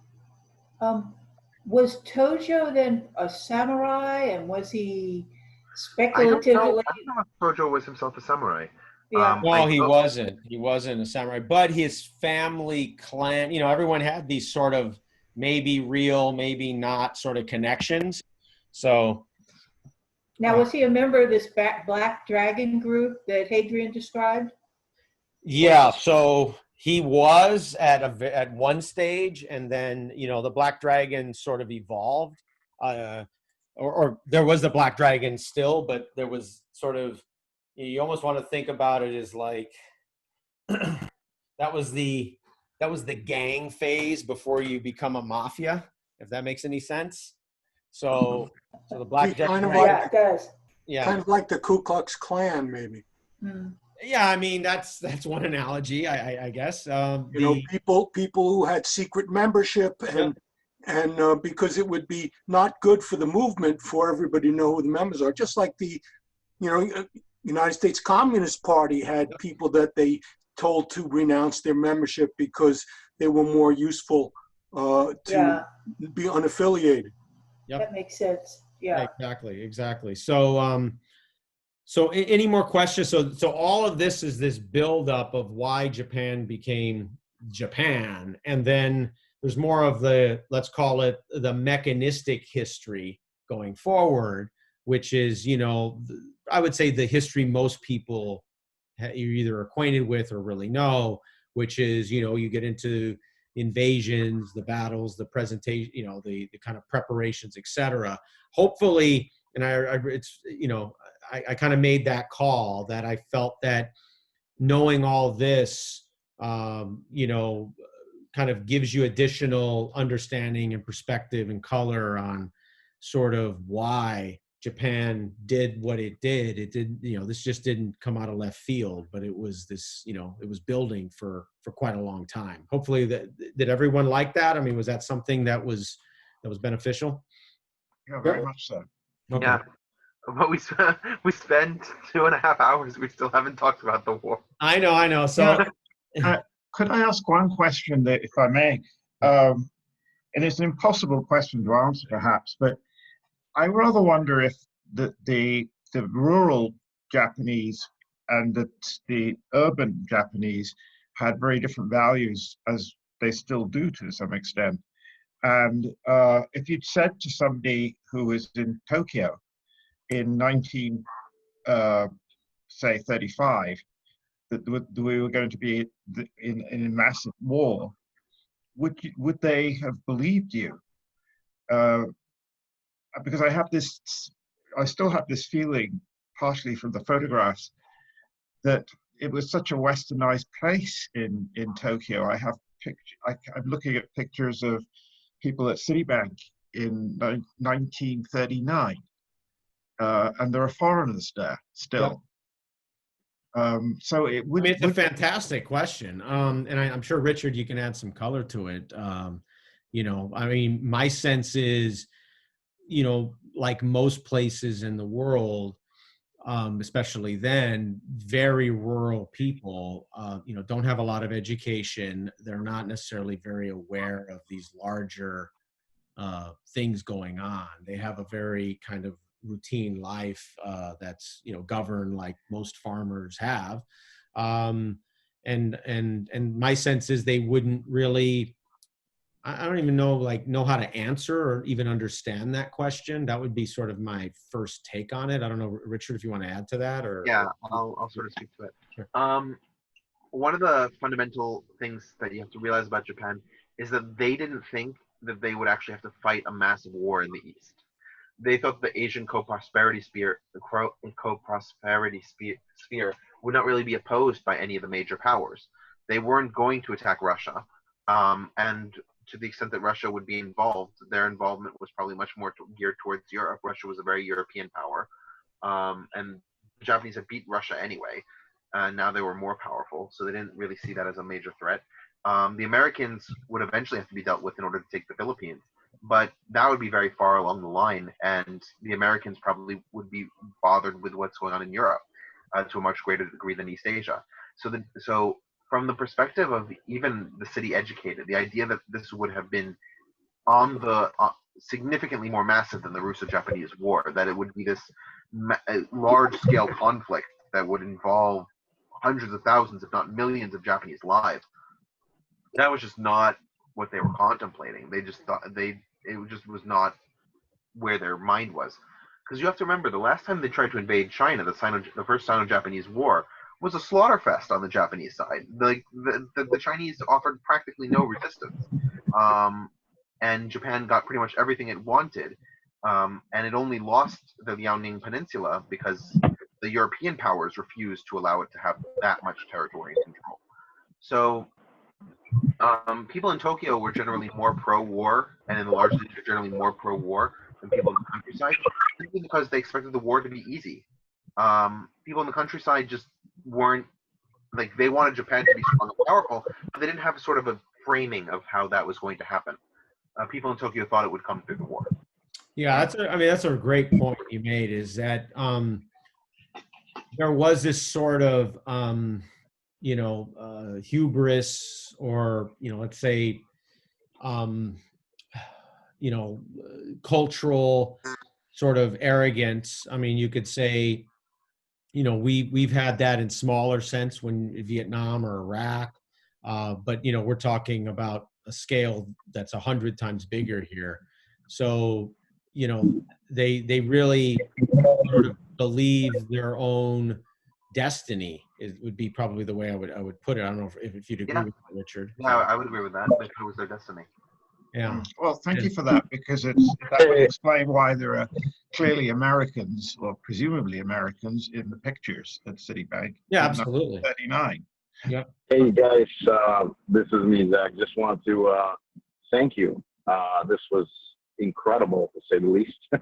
Aaron, for organizing all this, and Hadrian, very intricate details. Richard, always knowledge of the East. Incredible. Thank you, and applause to you guys. I mean, I was going to say, one thing, yeah. What might be the best thing for us to do is, because we're right at the cusp of actually talking about the war itself. Yep. The war itself would probably be another hour and a half. That maybe we push it toward to our next meeting, our next Sunday evening, if that works for Aaron. Yeah, I can do this all day and night. Right, because I think that a lot of our participants would want to hear the information about the war and give it its due time and treatment. Yeah, I agree with that. I think that's a great idea. And I also just wanted to comment that I'm glad that you guys spent so much time on the run-up to the war, because that's stuff that I know, for me, I didn't know much about. And this has been really instructive.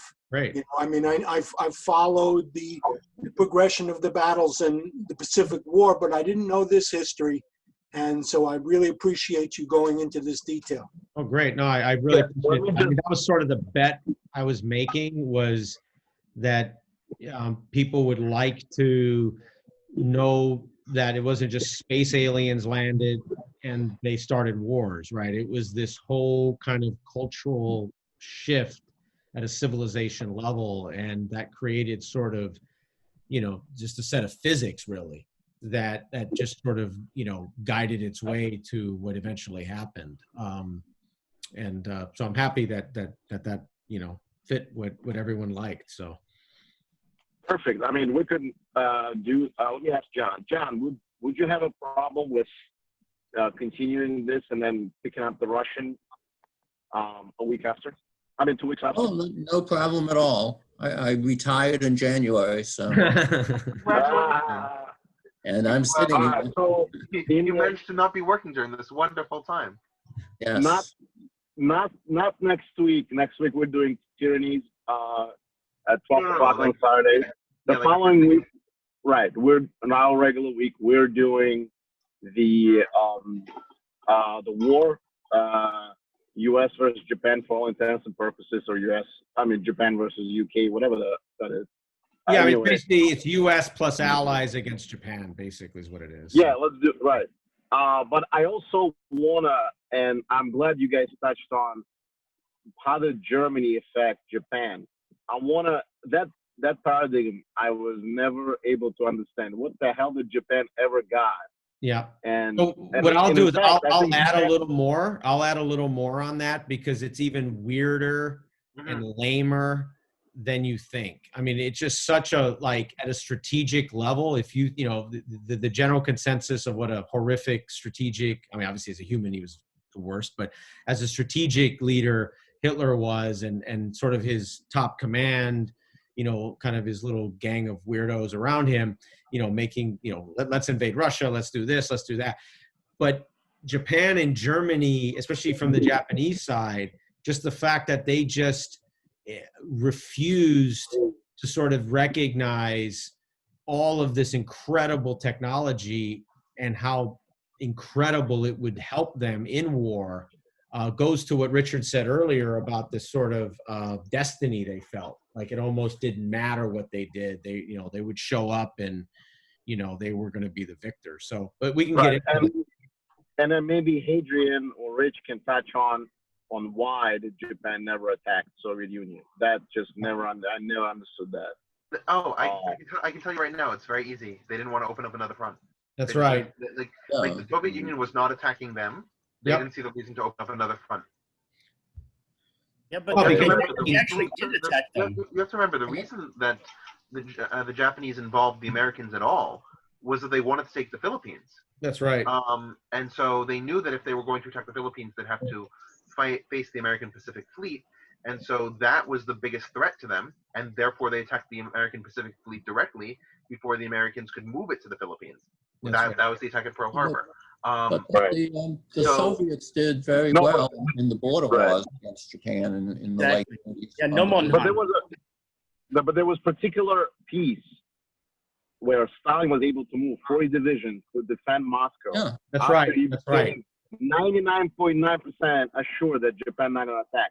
Then you gotta have so much assurance there. Well, no. So there's a telegram, or not a telegram, but there's a, you know, what do you call a what's the official term of a go-between in emissary? Huh?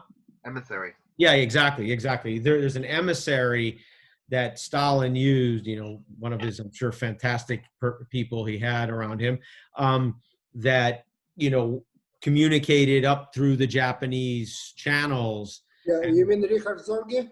Yes. Zorge. Yes. He was a spy. Yeah, no. Yeah, he was a spy, not an emissary.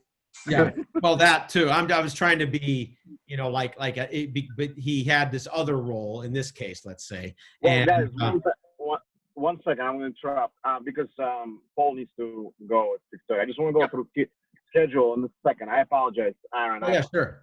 Interrupt you. Okay, so next week, Greg, if you're on, your archaic age tyrannies, right? Yep. Yes. Okay. Good. Then we have continuation of War in Pacific, World War II. Then we have Persian Wars Marathon. And then wait, stop, Zach. I thought that on the 5th of September it was the Greek art, and Paul was going to present on that. Yeah, that's right. Oh, I'm sorry. Yeah, Greek art with Paul and Greg. Dido can't do it. She has to go back to work. And so Paul is going to do pre-classical Greeks, and Greg is going to do. Greg, you okay with that? Yeah, I'm going to do more about like theater, because we don't cover that. Excellent. Once we're going to go into the wars, I'll do the Greek theater like in the classical times. I mean, So we should try to reschedule at some future time the classical Greek art, because that's what everybody is familiar with and what everybody sees. Okay, fine. We can do that. I apologize. Yeah. Right. Classical Greek is a separate thing. Yeah. Right. Then we'll do Russian Front with John. Then after that, we have Elisa and Richard. And Lisa confirmed that she'll do Thermopylae and Marathon with you, Richard, on those 2 Saturdays. Now, one thing is, Richard, I don't know how you guys are going to split it, because I was hoping that you could do a Persian side and she does the Greek side, or maybe we can split the wars. I actually no. We're gonna do both presentations together, where I'll do the through narrative and the Persian side, and she'll do the Greek side, since there's a lot more documentation for that. She and I are going to get our stuff together in the beginning of September, and so by the time we have to present on the 19th and the 3rd of October, 19th of September and 3rd of October, we should have our presentations ready. I mean, you know me, like I don't need a lot of prep time. So I think most of it will just be trying to organize it and trying to make sure that it's coherent. Yeah, but we haven't covered anything since Cyrus. So we stopped at Darius. So yeah, no, I'll do yeah, exactly. But this is Darius and Xerxes, which it directly follows that. No, I pick up on a little bit of Cambyses as well. Yeah. Because marathon, you have to start from the Ionian Revolt, right? Yes, exactly. That's what we're going to do. We're going to start from the Ionian Revolt. We're going to talk about the attacks of Mardonius, the war and the Kyklades, the invasion of Eritrea, and then eventually the landfall and Marathon, which was a failure.